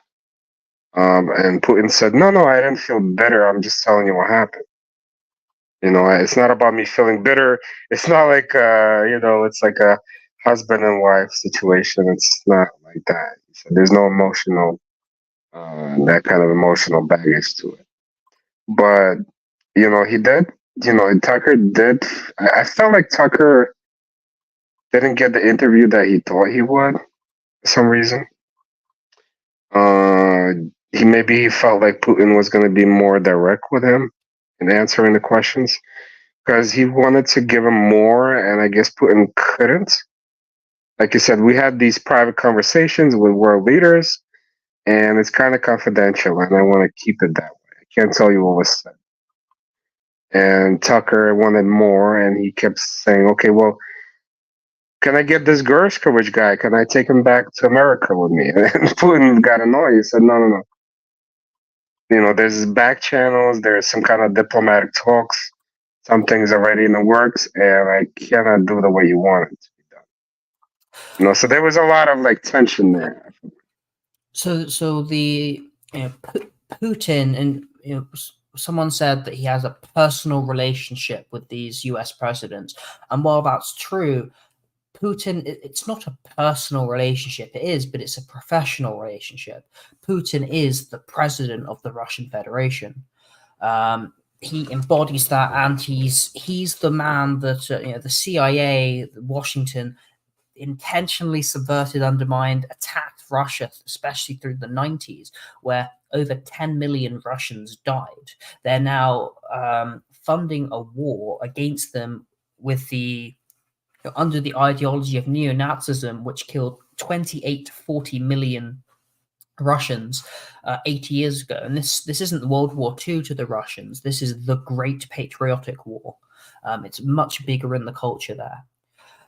Well, I talked earlier, I don't know if you were here, but about this memo called Niet Means Niet, and I've just posted the link to that on my Telegram channel. You go read this by Ambassador at the time, William Burns, and it starts, this is, I posted the WikiLeaks cable, the memo. It says that the Ukraine's intent to seek NATO expansion is an emotional and neuralgic issue for Russia. And it mentions that repeatedly, that it is a serious and serious concern here, and it's more than just any issue. It's an existential and a very emotional and deep issue there. Now Putin is the president that has saved Russia in the minds of many Russians. Again, I'm not an apologist for Putin. There's many problems with Putin. And you can critique him all you want. However, I believe it is kind of generally recognized that he is the one that saved Russia, that's brought it up from the 90s and restored it to not just a great power, but one of the leading powers that's been able to win in a stand-up fight against Ukraine and the collective West and the Washington and NATO, and positioned very well now for the 21st century. So when you say Putin's being emotional about it, maybe. I don't think it's a personal affront, though. I think that's his professional, he's ran Russia for over 20 years as the president. So it's entirely consistent for me that the president of the Russian Federation would have that kind of reaction.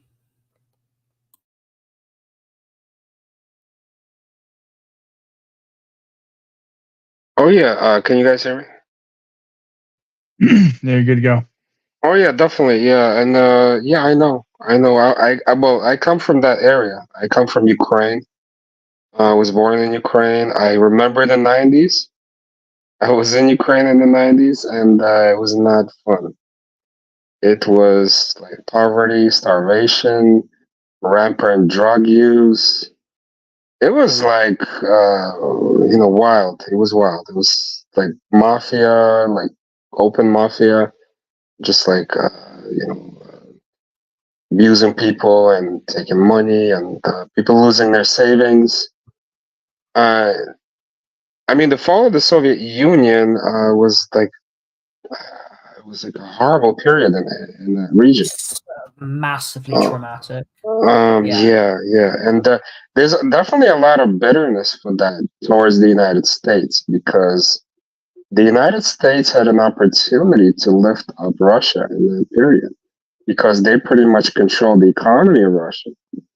they put in Yeltsin. They used Yeltsin as a puppet, as a drunkard puppet, who pretty much sold all the assets to the lowest bidder, not the highest bidder. Like he sold it to like these oligarchs who became mega rich. And yeah, I'm sorry. Go ahead. Well, my understanding is they split up the state assets to shares, gave the shares to the people. The people were starving. The oligarchs then went around buying up the shares at low prices in exchange for food. They then engaged in horrific organized crime, such as following old ladies home with their groceries, breaking into their house, beating them up, killing them, taking their flats, going up to the mayors, paying them off, giving them pennies on the dollar, some percentage of the profits. Now they've got real estate. Now they've got the shares. Now they own the industry. They own the real estate. They own the power, and that builds up this oligarch class that's based in organized crime and mafia, and that's made all the situation worse. And a lot of this was brought about through the kind of Washington-led liberalization. And one of the best people to listen to on this is Jeffrey Sachs, who was kind of the economist tasked with leading this. He implemented it successfully in Poland, and that was one of the reasons why they thought it would work in Russia. However, there's two factors. One, Washington didn't want it to work in Russia, and two, Russia's a much bigger, more wild place, and so the rampant effects of organized crime in a kind of anarchistic setting, especially one where you're transitioning from socialism towards this capitalist system, the problems with all of these compounded to make it very traumatic. I mean, over 10 million Russians died. I know that all across the former Soviet states, there was starvation, there was death, there was extreme poverty in the 90s, and there's still trauma to this day, and it's not recovered. But it's things in Russia, at least, things have gotten better under Vladimir Putin. In Ukraine, Exponentially. You can correct me here, but in Ukraine, there hasn't been these systems of regulation which has improved the corruption. Right. Russia, because of its scale and because of Putin, because of scale and markets, they've been able to reduce some of that corruption, whereas in Ukraine, it's just been even more rampant. Russia, first of all, has more natural resources, and they had a tight-led economy by Putin. He pretty much put everything under his control. Ukraine is just like pretty much wild. It's wild. It's extremely corrupt. And one of the reasons Putin is so popular is he did uplift the living standards. He did turn around the economy, like you said. And most of the Russians, they understand that and they appreciate that. And whatever novelty they saw in America and Europe and moving towards America and Europe, it's quickly dissipating because they see what happens. And they understand if Putin leaves and they put in a puppet, it'll go back to the same what happened in the 90s. And they don't want that. They understand that. Now, there are some liberals in Russia who are like, oh, yeah, just like make it like, let's become Americanized.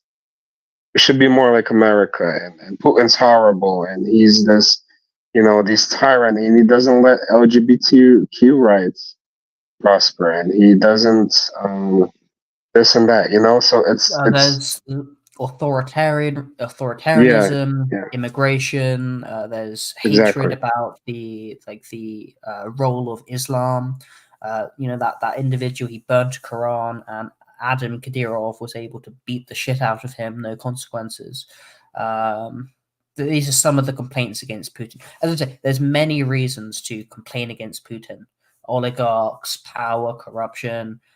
However, you're from Ukraine, and I don't know what you believe, but as you say, it's generally accepted that Putin has been a more positive force than not in Russia and has brought it up from the horrors and trauma of the 90s to where it is today, the 5th largest economy in the world and the number 1 in Europe.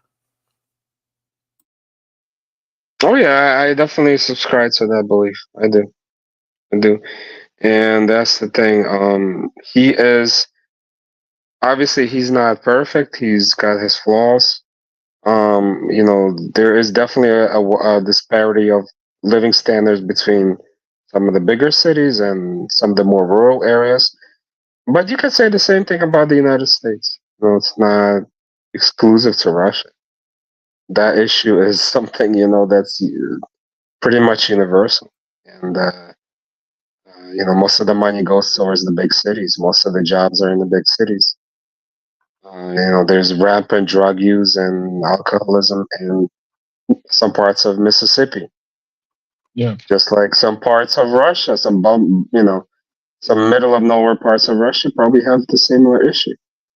So, that's not something that's an exclusive issue to Russia. But yeah, he did, he did improve Russian living standards a lot. And I think one of the things that Tucker was trying to press him on is, what are your goals? What is the goal of this? What do they call it? Special military operation. When do you reach your goals? Like, okay, you get certain territory, and Putin said, "Well, I get most of the goals, but except for denazification." And then Tucker said, "Well, how do you plan to do that?" And I kind of felt like Tucker was not satisfied with his answer. And I kind of felt the same way. Like, what is he going to do? Like, is he going to put in his own people in power in Kiev? Is he going to have like some kind of cultural re-education like they do in China with the Uyghurs? It's like the United States, the West did and also Russia did in Germany after World War II. There was decades of denazification where they re-educated the Nazis out of Nazism, and to be honest, denazification continues onto this day. There is not free speech in Germany, and it is a criminal offense to display a swastika flag, the swastika symbol.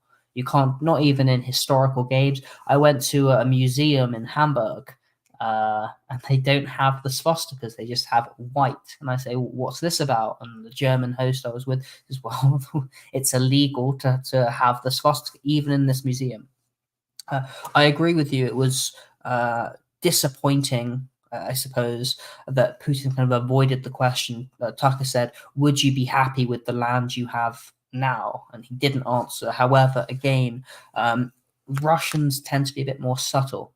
So he said that he signaled about Novorossiya, and although he didn't explicitly talk about the process of denazification, he did say, look, denazification, this is a process that can be discussed in agreements. It's not the primary impediment towards reaching a peace. I think that one of the things that Putin got most offended by, perhaps, is Tucker said at one point, you're talking about Hitler. Hitler was 80 years ago.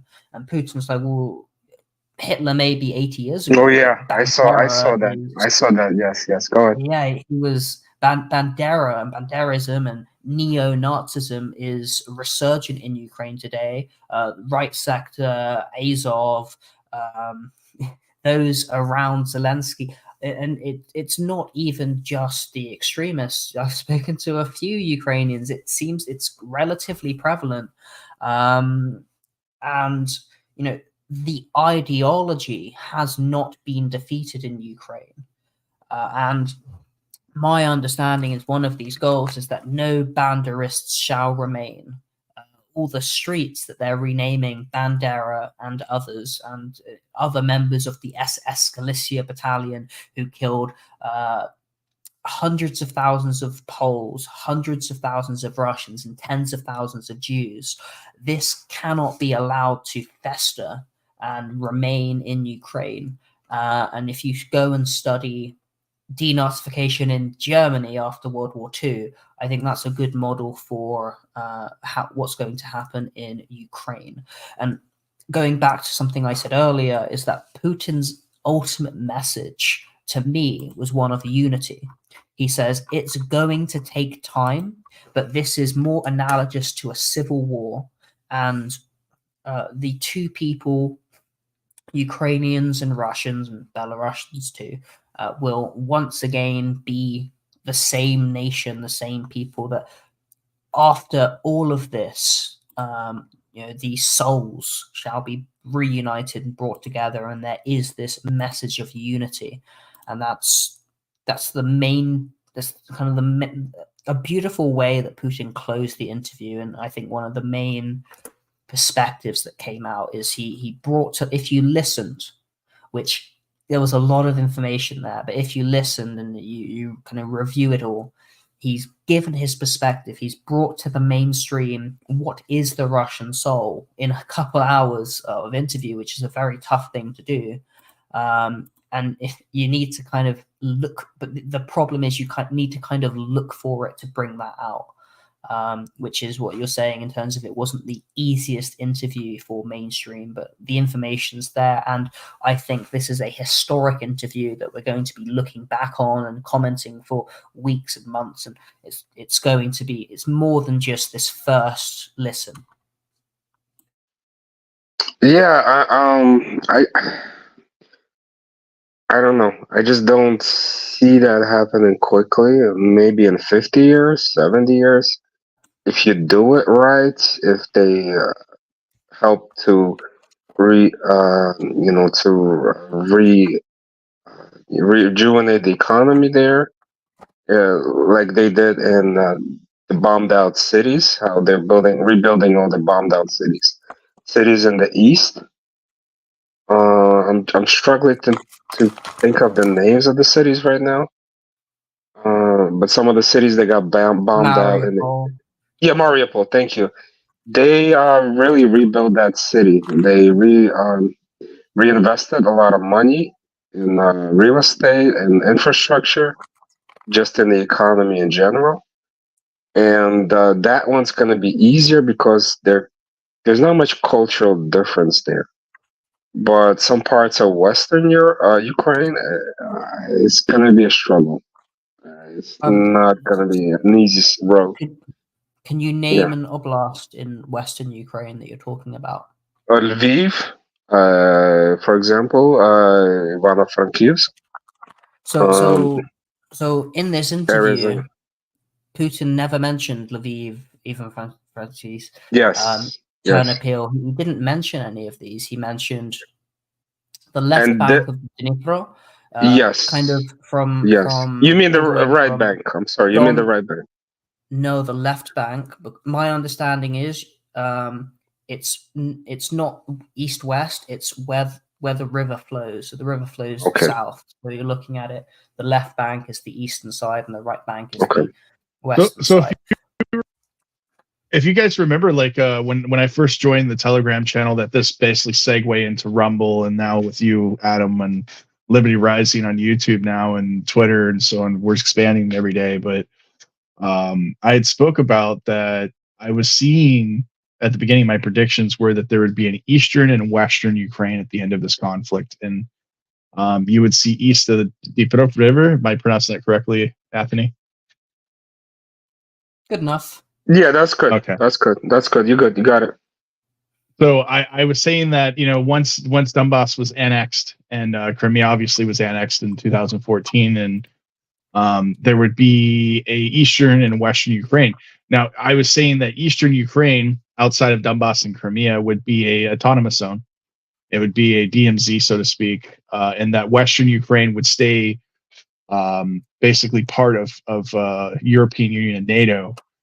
With Kiev and Lviv being the city centers, or the European centers, and that basically Hungary and Poland would regain some territory, but it wouldn't really matter anyway because it would join the EU eventually, and that's actually starting to come to fruition somewhat now. I also predicted, like I said, that eventually this conflict would come to an end. It would be defunded.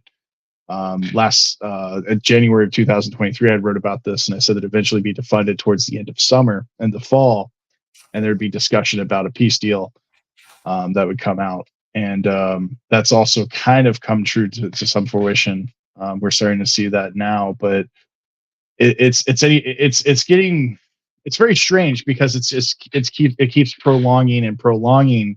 And I think from my analysis, it seems like that I've been saying and predicting that NATO, the purpose of NATO to go there in the first place was to check and see what Russia's defenses and their offensive capabilities were, to at least see if they can at least take Donbass and possibly Crimea back, as well as try to bring Ukraine into NATO eventually. And that's what my analysis was. But at this point, it seems like Ukraine is falling into a failed state that I was saying would be a very possible certainty, especially with EU and the US, like the GDP to debt ratio being 136%, which means the US federal government is actually bankrupt. If you were to look at it from an economic standpoint, they're basically bankrupt. They are literally morally and financially bankrupt, which is kind of interesting with Texas. Not to go off on a further tangent, but with Texas and how they caved quite a bit when Texas was like, "Hey, we are sovereign in this regard," and it's all showing indications of fractures, due to the economic situation that was all encompassed in that original locals post that I made January 23rd of 2023.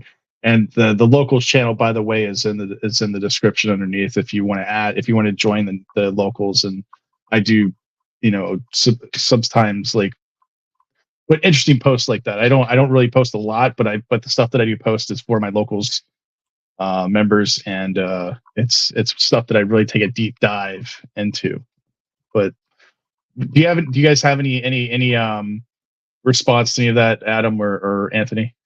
Yeah, I do.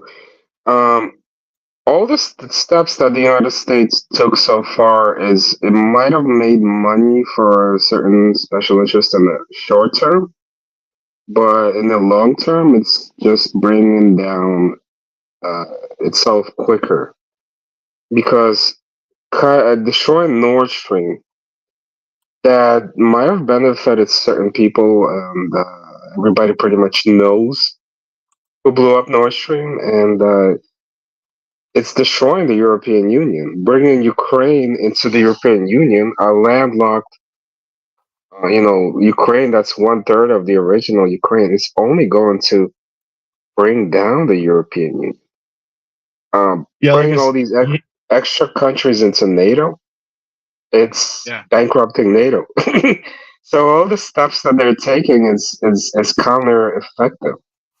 Cutting Russia off from the economy was a boomerang effect that backfired on Europe and the United States. And it seems like every step they take is only worse for themselves or for those countries that are involved. So it's kind of scary. Like, the more they keep trying to mess with things, the more it backfires on them. And at some point, and like Adam said about this denazification, right now Germany is going to be in a recession, and there's a resurgence of nationalism and ultra-nationalism in Germany. Yes. Germany's already in recession. They officially already declared recession last quarter, so they're headed towards depression at this point. But go ahead. So what is that gonna do? That's pretty much repeating history. It's going to lead. It's going to lead to a rise of a Hitler-like figure again. Yeah, that's what I said. I said that in Telegram group. I said this is going to create a power vacuum. And like I said, you have leaders that are quiet and they're in the shadows. And I don't mean shadows as in they're like these, they're not known yet, but they are maybe either close to certain key positions within administrations, or they are outsiders and they're waiting for like sigmas and like different types of it could be anywhere from malevolent leaders to very tyrannical leaders, and they're in the shadows. And when there's power vacuums created in economic situations and turmoil and civil unrest, these leaders come about. So are they going to be malevolent, or are they going to be like evil and dictatorial? All I know is that this old system, this old world order, or this new world order, whatever they want to talk about it, that's coming to a climax at this point. And you're starting to see this multipolar world as part of, the Bush agenda, so to speak, from the energy crisis that I had said, that the continuation of energy wars, that they saw this happening, and they were like, we need to go after Iraq, we need to go after Iran, we need to go after Syria, we need to go after Libya. And all of these countries, all of these leaders, the reason why they went after them is because they were trying to remove themselves from the petrodollar, and they were trying to trade with other multipolar economies. And this is the result. This is the continuation of that. And now Russia, who has their own oil, their own power, their own currency, and they don't need to trade in the US dollar, the petrodollar. So now it's a stalemate for the West, because they don't have any power, and they see how powerless they are. And what happens when you have a rabid dog that's powerless and backs into a corner? They become desperate. They become desperate, yes. And they make desperate and very rash, like irrational, emotional moves. They're not thinking things out long term. They're like, okay, how can I mess with the world and see how, if I can cause more chaos? But by causing more chaos, you are hurting yourself in the end. Yeah, they originally were planning, because like I said, generally governments plan 10 years ahead of time. That's kind of how you have your central planning, and how they special interest in these different things. And a lot of things are usually planned out ahead of time. But now those plans have fallen through, and they're not seeing the results that they were anticipating. And I'm sure even Putin, with the initial reaction or invasion, or military operation, whatever you want to call it, I'm sure he saw certain things that didn't go his way. But that's the difference between Putin and the Western leadership, is that Putin is a real leader, and he made adjustments to certain crises when it was necessary, and he overcame. Versus the West is just one crisis after the other after the other. And when you have enough crises, when a small period of time, this is chaos and collapse. That's all I want to say on that. Well, look at America. We're becoming a banana republic.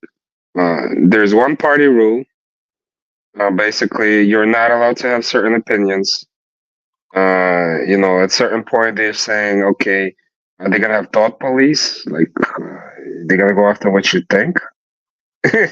Are you thinking the wrong things? Are you watching the wrong programs? They already had it. In the UK. What was that one chick? Police. Yeah, what was that crazy lady? The troll face looking chick that was like she was like a theater person, and they put her as Ministry of Ministry of Propaganda. Do you remember what I was talking about? It was Ministry of Disinformation. Oh yeah. Yes, they've already done it. That Scary Poppins, Scary Poppins. The one who was singing like in poems or whatever she was doing. Yeah, I remember. That woman's fucking nuts. Not on this planet. She's gone, completely gone. Yeah, but the point is, what's going to happen to America? It's not looking good. And I remember, I forgot who said it, but the more we support Ukraine and all the craziness over there and all the tyranny that's going on over there, how they're plucking people off the street and shoving them into vans and sending them to the front line with no training. As crazy as that sounds, they're saying America's becoming more like Ukraine. And Ukraine is, Adam looks like he wants to say something. Yeah, go ahead. I'm sorry. I'm talking too much. I hear there's a little bit of training. I speak to some people on Telegram even who say, I joined the Ukrainian military. I got 2 to 6 weeks of training before I was deployed to the front line. So I don't think maybe it is, maybe some people are sent there the next day, but in fairness, I'm hoping there's some training going on. At the same time, we've seen the Ukrainians brag about special armor for pregnant women, and I've seen a video of someone who was so mentally incapacitated in a trench on the front line that it was fighting for Ukraine. It was ridiculous. But the thing is, I'm sorry, but the thing is, we don't know. They're not telling us the figures. How many military-aged young men are left in Ukraine to fight? We don't know. Are there any left? Are they just grabbing Are they just grabbing people off the streets? And Yes. anybody, old people and we know they're invalids grabbing people off the streets, and we know they're grabbing people who are older than should be going 65 to fight. pensioners, yeah. We've seen these videos and frequently, commonly, there's loads of them. So the question is, when it gets to that point, is there even a point of fighting? Like, what is the point? What is the goal? Like, where are you gonna get to? Well, do Is you the goal remember just to fight for the sake of fighting? Like, doesn't make any sense. I mean, you look at Boris Johnson, what he had said. He said, I will fight until the last Ukrainian. And it's like, are you serious? This is what they were saying, the rhetoric they were pushing in the West. Yeah, they and were Lindsey like, Graham was saying that too, I remember. Yeah, all the Warhawks, the Rhinos and the Warhawks and the neocons, they were all saying, we'll fight to the last Ukrainian. Well, that's Ukraine. You're not Ukrainian. So you're speaking for them. You're a mouthpiece for them. What about the people? What do they say? Are they saying that? You know. I mean, I'm sure Ukrainians, a lot of patriotic Ukrainians would love to fight and win, but what are they really realistically being told their chances of winning against Russia? That's the question. Like, is there a point of winning till everyone dies? It doesn't make any sense. Define winning, because my professor at Evergreen I would say that we won the World War II or whatever, the United States, whatever, that Russia lost, Russia won, but he was like, well, define winning, because like when you have Russia took on more casualties than any country in the conflict in World War II, and the United States and everywhere else, including the civilians and Germans and whoever, everybody, a lot of people perished and were affected. And did anybody actually win?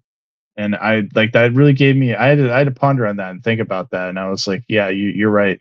You're 100% right. Like, did anybody really win the World War II when you really think about it? I'm sorry, man. That's the hippie in me. I'm sorry. Yeah, and this question of what's the point in fighting goes to what's happened just this week, which is Zelensky's been replaced with someone called Syrskyi. I've posted in your Telegram group, Professor Redpill, about what someone has written about Syrskyi, his history, but basically he's they call him a butt licker of Zelensky, who's had incompetence in 2014, and talks a bit about his strategy there. I don't know the benefit of what do the Ukrainians hope to achieve. I don't know what, but by continuing to fight when they've lost, they don't have the ammunition, they don't have the manpower, they don't have a strategy. But it goes back to what we're talking about with who's making the decisions. It's not a democracy. There is a ruling class. There is a state, a central government defined by aggressive violence, who are going around kidnapping the men, sending them off to die, so that they can hold on a little longer, so that they can keep embezzling money from all the funds going to them, so their pockets stay lined, so they can keep the game running until the time runs out and the Russians are at the door. There's parallels between the end of World War II, which is that April 1944 was the 45 was the bloodiest month of the conflict, despite the Germans being defeated, because they were fighting to the death until Berlin was stormed. There's the parallel in the fact that although the Ukrainian armed forces have been strategically defeated, they are continuing to fight. Where it diverges is it's no longer quite this existential struggle. It's not a war. It's a special military operation. Now, it is a war. People are dying. Tens, hundreds of thousands of people are dying, wounded. But it's not a war, a formal state of war and destruction from Russia who want to just decimate Ukraine. Again, we talk about the war objectives and what appears to be a victory.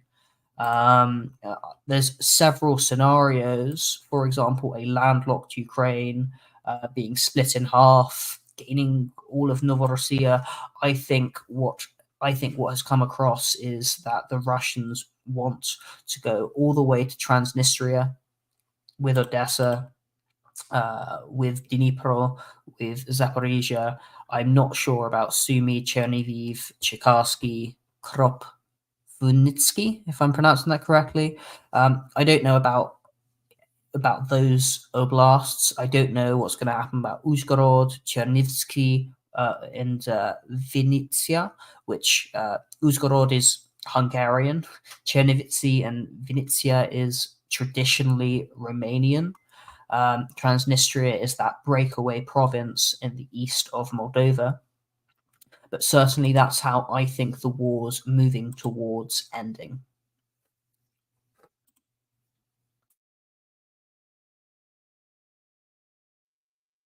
Oh yeah, there was some. I remember there was some kind of a conflict with the Hungarians in the Hungarian-speaking parts of Ukraine that were being forced drafted into the war, and they felt like they had nothing to do with the war, and they were trying to tell the Hungarian government to protect them. And there was, I remember Orban hearing spoke about up. that. He said, "You're disproportionately to mobilizing those in Uzhgorod, which is in the furthest west of Ukraine, beyond the Carpathian Mountains, which has a sizable Hungarian a sizable Hungarian portion with ethnic Hungarians." I don't know if Putin discussed this in his interview. I think he did. That in the 80s, he went to Uzhgorod and he saw Hungarian Yes, he did. people He did say wearing it. Yeah. traditional Hungarian garb. They are Hungarians, but they're in this modern construction that is the Ukraine of the past 30 years.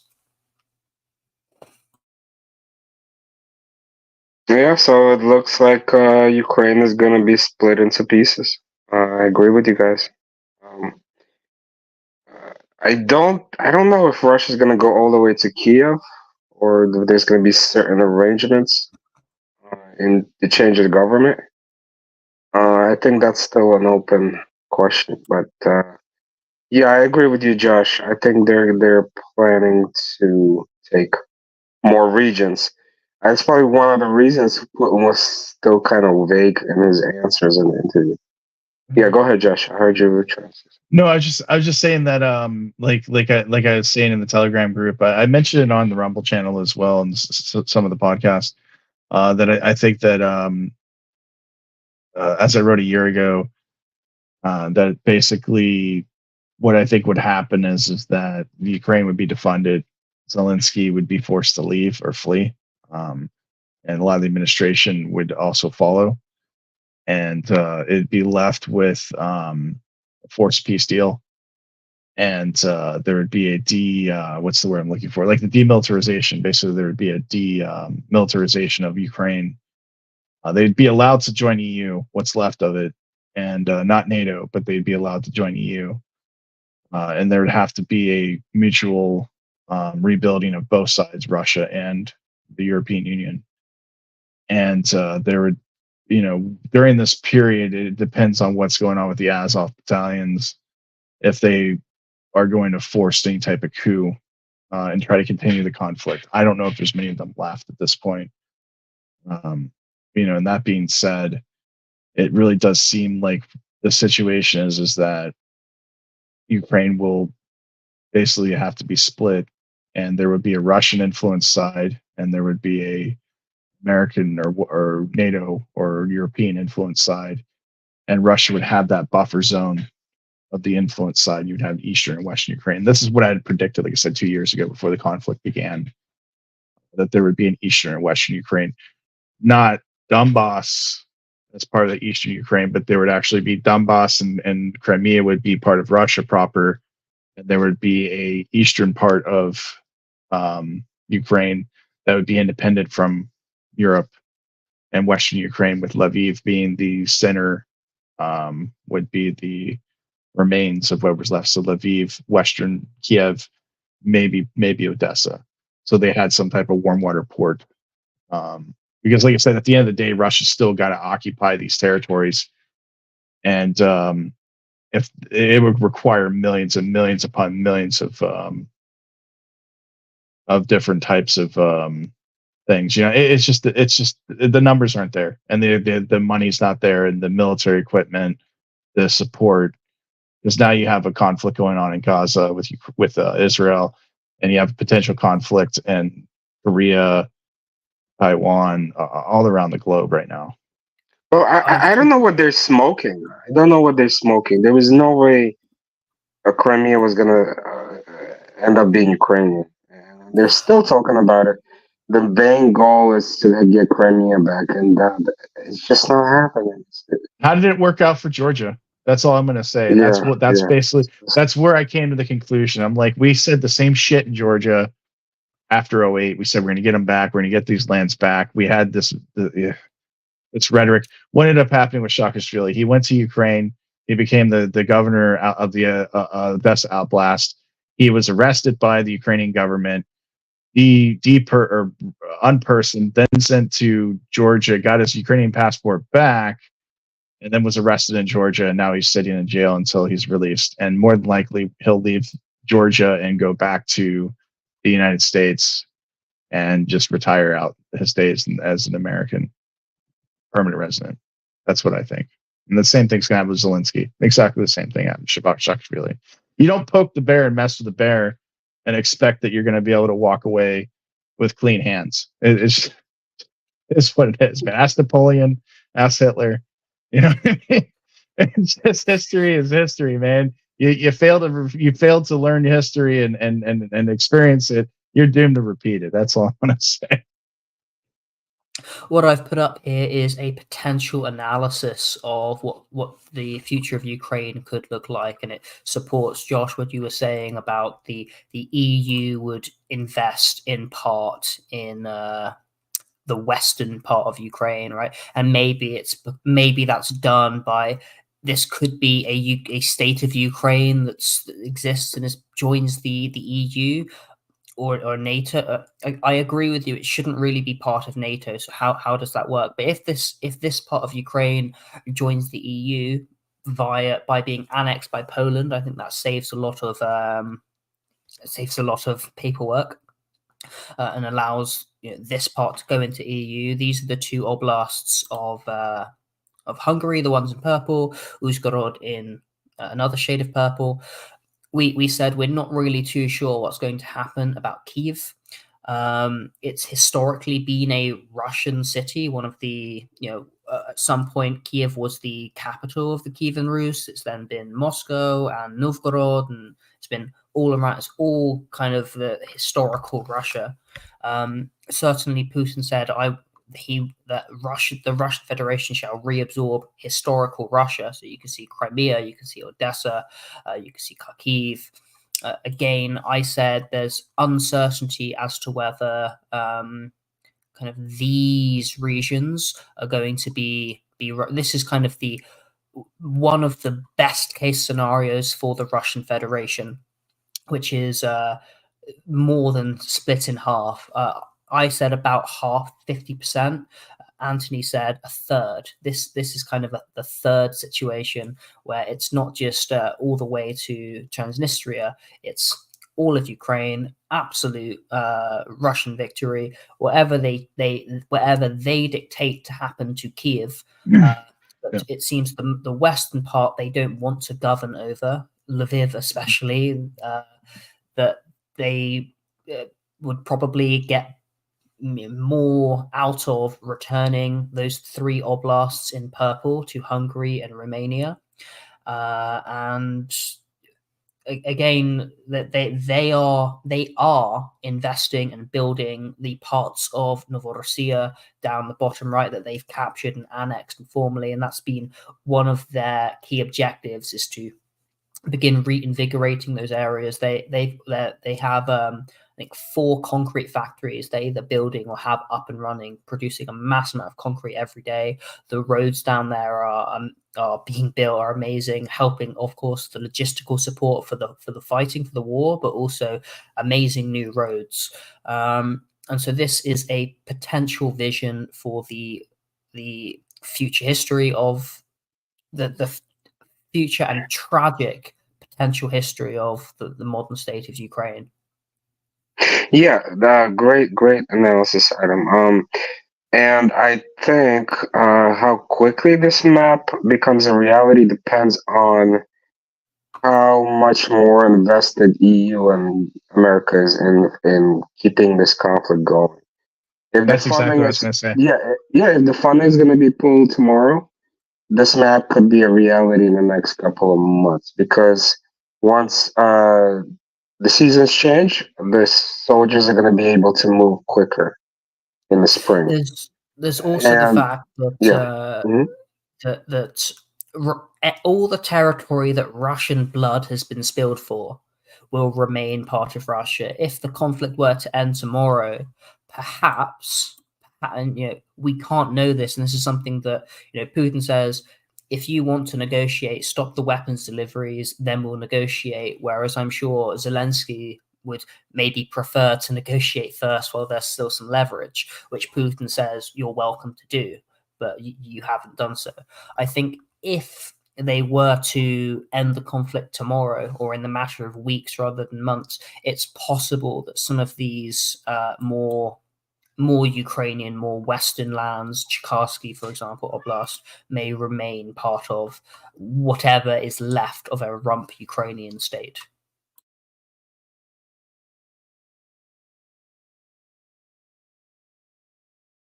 Yeah, the thing is like I said, the depending on how the maps are drawn, and I'd said this a year ago, that we're in a time in history where you're going to see maps being redrawn, and not just in Europe but across the world, and economic turmoil, power vacuums, just border clashes, regional conflicts, and you're starting to see that with the Armenian-Azerbaijani conflict, and then the Karabakh, where Venezuela, Guyana. But Guyana. And we saw this in World War I and World War II. So we're obviously in World War III, but it's not so much World War III where you have nation versus nation. It's kind of it's a multipolar World War III where you have a bunch of proxy wars and border clashes and ethnic clashes, because of this globalization, so to speak. So it's a hybrid World War III. It's often been referred to that. So I mean, like I said, the whole thing about this map in particular is the fate of lands of Ukraine is going to determine on how quickly they can negotiate peace deals. Because if they want to continue to fight and continue this prolonged conflict, they'll continue to lose territory, and eventually to the point where they've lost all of Ukraine, outside of these. And I'm referring back to like the Mexican-American War, where the United States, when it's in its imperial stage, where it was expanding the United States, continental United States, they invaded all the way to Mexico City, and they actually took Mexico City, from what I understand, and gave it back because they were like, we can't govern this amount of people. You know what I mean? This is just too big of a territory and too big of like a population center. So they actually gave it back, and they gave back a lot of which the maps are that they are today with Mexico and the United States. So like New Mexico was part of Mexico at one point, parts of Texas and Arizona and California. So they actually gave back land to Mexico because it was barren. There's nothing they could do with it. especially Chihuahua and these different provinces in northern Mexico. But also it's just too much land. There was too much population densities, especially Mexico City. They just literally just gave it back, and that's what I would see, and what I viewed in history repeating itself. Obviously, the population densities of Kiev and Odessa and Lviv, and the fact that those population centers are ethnically Ukrainian. Not so much Odessa, but pretty much like Lviv and parts of Kiev. I was going to It's difficult say to govern. Anthony should provide a bit of commentary here. Oh, definitely. Odessa is my understanding is a Yeah, Russian city. yeah, that's Kiev. is kind of mixed. It's a historically Russian. Even going back to Catherine the Great, it's Well, she historically founded Russian. the city. Yeah, and it's a port city. It's a very international city. There's a lot of foreigners that lived in Odessa, Italians, and Greeks, Greeks. Bulgarians, Yes. Romanians, It's a Jews. very rich history in Odessa. I believe Russia would love to take it.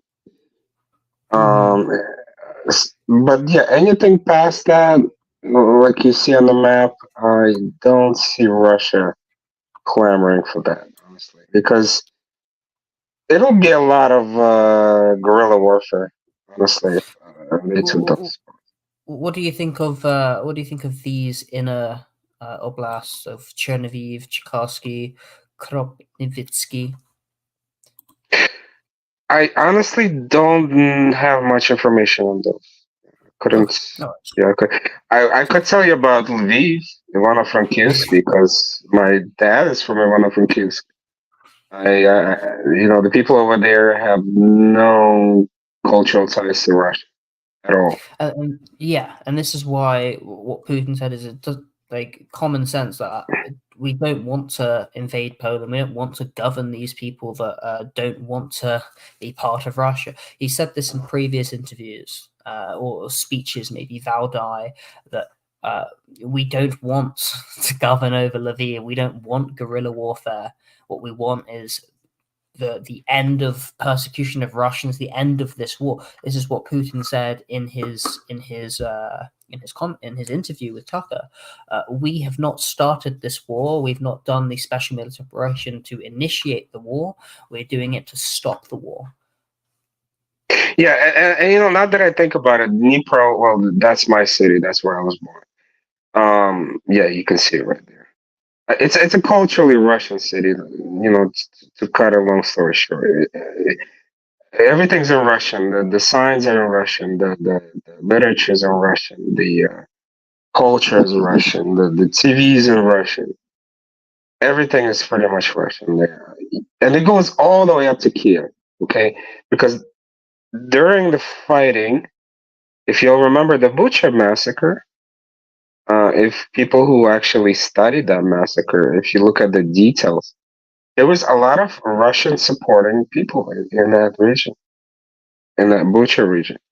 And a lot of the people who got killed, they saw next to the bodies, they saw the Russian, military food rations. I personally saw them in the pictures that were released. So it was supposed to be sold as a massacre by Russians, but it was like a type of a false flag operation where they manufactured a massacre and try to blame Russians for it. So there's a lot of Russian supporters even up until the areas of outskirts of Kiev. So I don't know what the split is. Maybe it's 50-50, 60-40 in some regions, but it's not so cut and dry. It's not like, okay, so for example, maybe Cherkasy region, maybe it's 60-40, it could be 70-30. I would have to get into the details of it. I would have to do research, but it's probably very mixed. It's very mixed. But at this point, you don't know because there's no freedom of press. There's no freedom of political parties. Everybody's afraid of being arrested, killed, disappeared, tortured. So I mean, you won't know the truth on the ground at this point. the Kiev regime disappeared teachers in Kharkiv Yeah. when Russia had taken over that place. When a teacher would teach the Russian curriculum, Yeah. when the Russians left Kharkiv, which was a loss, they killed the teacher, I think, in this scenario. Definitely arrested people that they deemed collaborators, but I think cleansed, killed these individuals. And again, as you say, we don't know what the end's going to be. This is just one forecast scenario that I found about what it could look like on my Telegram channel, t.me/Liberty Rising Group. I provided about 6-7 different scenarios. And ultimately, this war, when people say the war's at a stalemate because most of the fighting is occurring just in those 4 oblasts that the war started at, that's not how, it's not a stalemate, because it's a battle of attrition, meaning as soon as the ammunition's almost finished, as soon as the manpower's finished, it will be looking like this red wave. Yeah, the map will change very quickly. The map will change very quickly. The Russians say here are our terms, and they dictate those terms, and it's not about a negotiation at that point, because once they've won the attrition warfare, there's nothing more. There's no more leverage the Kiev regime is able to provide. Now the question is, how do they sell it here? How do they sell it in America? We put in so much resources, we put in so many taxpayer dollars into this, another conflict that we lost, like Afghanistan, like Iraq.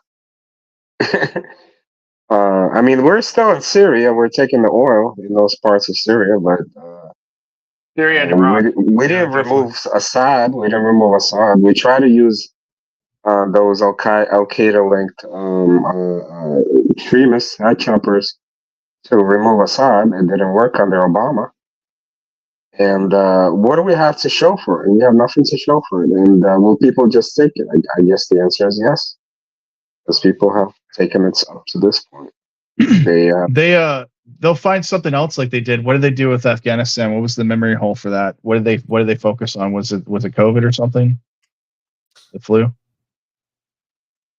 What happened in that time? That was during the COVID lockdown, wasn't it? Right when we pulled out of Afghanistan. 2021, but they focused on the jabs and stuff, yeah. Yeah. Because the deal was negotiated. The Afghanistan pullout deal was negotiated by the Trump administration, and then it was botched by the Biden administration, because the Taliban's who you wanted there in power. You wanted a peaceful transition, and it just didn't turn out that way. So they really screwed the pooch on that one. Yeah, you could say that again. I mean, billions in weapons, helicopters, RPGs. I mean, it's fine. I saw like a breakdown of, and because like you want to give the Taliban, the law, because they're the ones that are keeping the peace in Afghanistan. I actually had a friend that was recently there, and he said it's pretty peaceful for the most part, other than occasional. Well, I get what you're saying practically, but we made Taliban the boogeyman. These horrible people that we got to get rid of. These horrible jihadis. Yeah. So now we have to what? We have to say what? Like, okay, now they're the good guys, or they're the guys? Well, they've always been the good guys. Like, they were trained by Charlie Wilson, who was a senator in Texas, congressman in Texas. They were trained through the CIA, and they were actually their weapons and their funding were from Israel. So, and they were originally put in power to fight the Soviets during the 1980s, and they've always been the U.S. ally up until they were convenient to not be. And this was, obviously the Bush administration. So, you know how the U.S. works. It's all proxy wars, and it's all you're my friend until you're my enemy. You're my friend. You're my friend. There was a quote by somebody. I'm trying to remember who, but they said dangerous to be an enemy of the United States, but it's fatal to be its friend. Yes, who said that? I remember. Is it Kissinger? I believe so. But I don't know if you guys spoke about Israel, but that one is a weird one. It's That's a taboo I'm s- topic, but especially if we're on the sensor tube, yeah. Yeah. I mean, real quickly, I know Adam has to go, but real quickly about Israel, that one is weird because how is it going to resolve itself? I don't see it. The more that one is pushed, it's not going to be a two-state solution. Neither side wants that. And it's either going to end in a complete removal of the Palestinians, like an ethnic cleansing, It's another or it's going Ukraine. to or it's going to It's end another. in the destruction of Israel as a state, as a nation state. But that's the latter. What will probably end up happening. It's another Ukraine. They're going to lose that war too. America's really good at losing wars. But as I said before with Telegram, or what I told you before, I don't think the U.S. really cares who wins the war. I think they care how much money they can grift from the war, either through military And spending or oil you know who said that? resources. You know Who? who said that? Julian Assange. Yeah. And where Yeah, is he so I now? guess Rotting Yeah, in a he's in prison lockup. in London, facing deportation to the United States, where if his I don't think graft he'll ever be comes to the deported, but who hope knows? not. Or he shouldn't be in prison. No. Okay, I do have to get off now, so thank you very much Okay. for hosting me. Yeah, definitely. Anyone wants to hear more from me, best place is my Telegram channel, Liberty Rising Group, or Liberty Rising. You're in it's in the description, right? Your link tree. All in there. Possibly. The link tree you sent me. Yeah, it should be in the description in this link tree. I put him as special guest, Liberty Rising. So like it should be in his link tree as Telegram and Twitter and all the other social media, stuff. Yeah. Right, but it's been nice having you, Adam. Yeah, thank you for coming, man. Great. Thank you, Adam. My perspective. Right. Bye. But yeah, like I said, if you guys want to support the show, you can buy me a coffee. I have some coffee cup merch on there as well. It's not that important. If you'd like the coffee cup, or if that's where it should be reasonably priced. But like I said, for the most part, like and follow on Rumble, on Twitter, same thing. Go ahead and spread it, repost, and follow me on Twitter as well. And there's a link in description for the Telegram channels for CRP, or sorry, Coach Red Pill's legacy channel, as well as the Straight Talk News. That's about it, man. Thanks, guys, for joining our 2-hour and 45-minute podcast, the longest we've ever gone on this channel. So good stuff. It was a nice talk. Anthony, you want to add anything? Yeah, thanks for having me, Josh. It's always a pleasure joining your discussions. They're very fruitful and very enriching to hopefully the audience and definitely myself. I always learn something. Awesome. Good stuff. Thanks, Anthony. I'm glad you came on. I think we had a really good discussion. All right, guys. Good.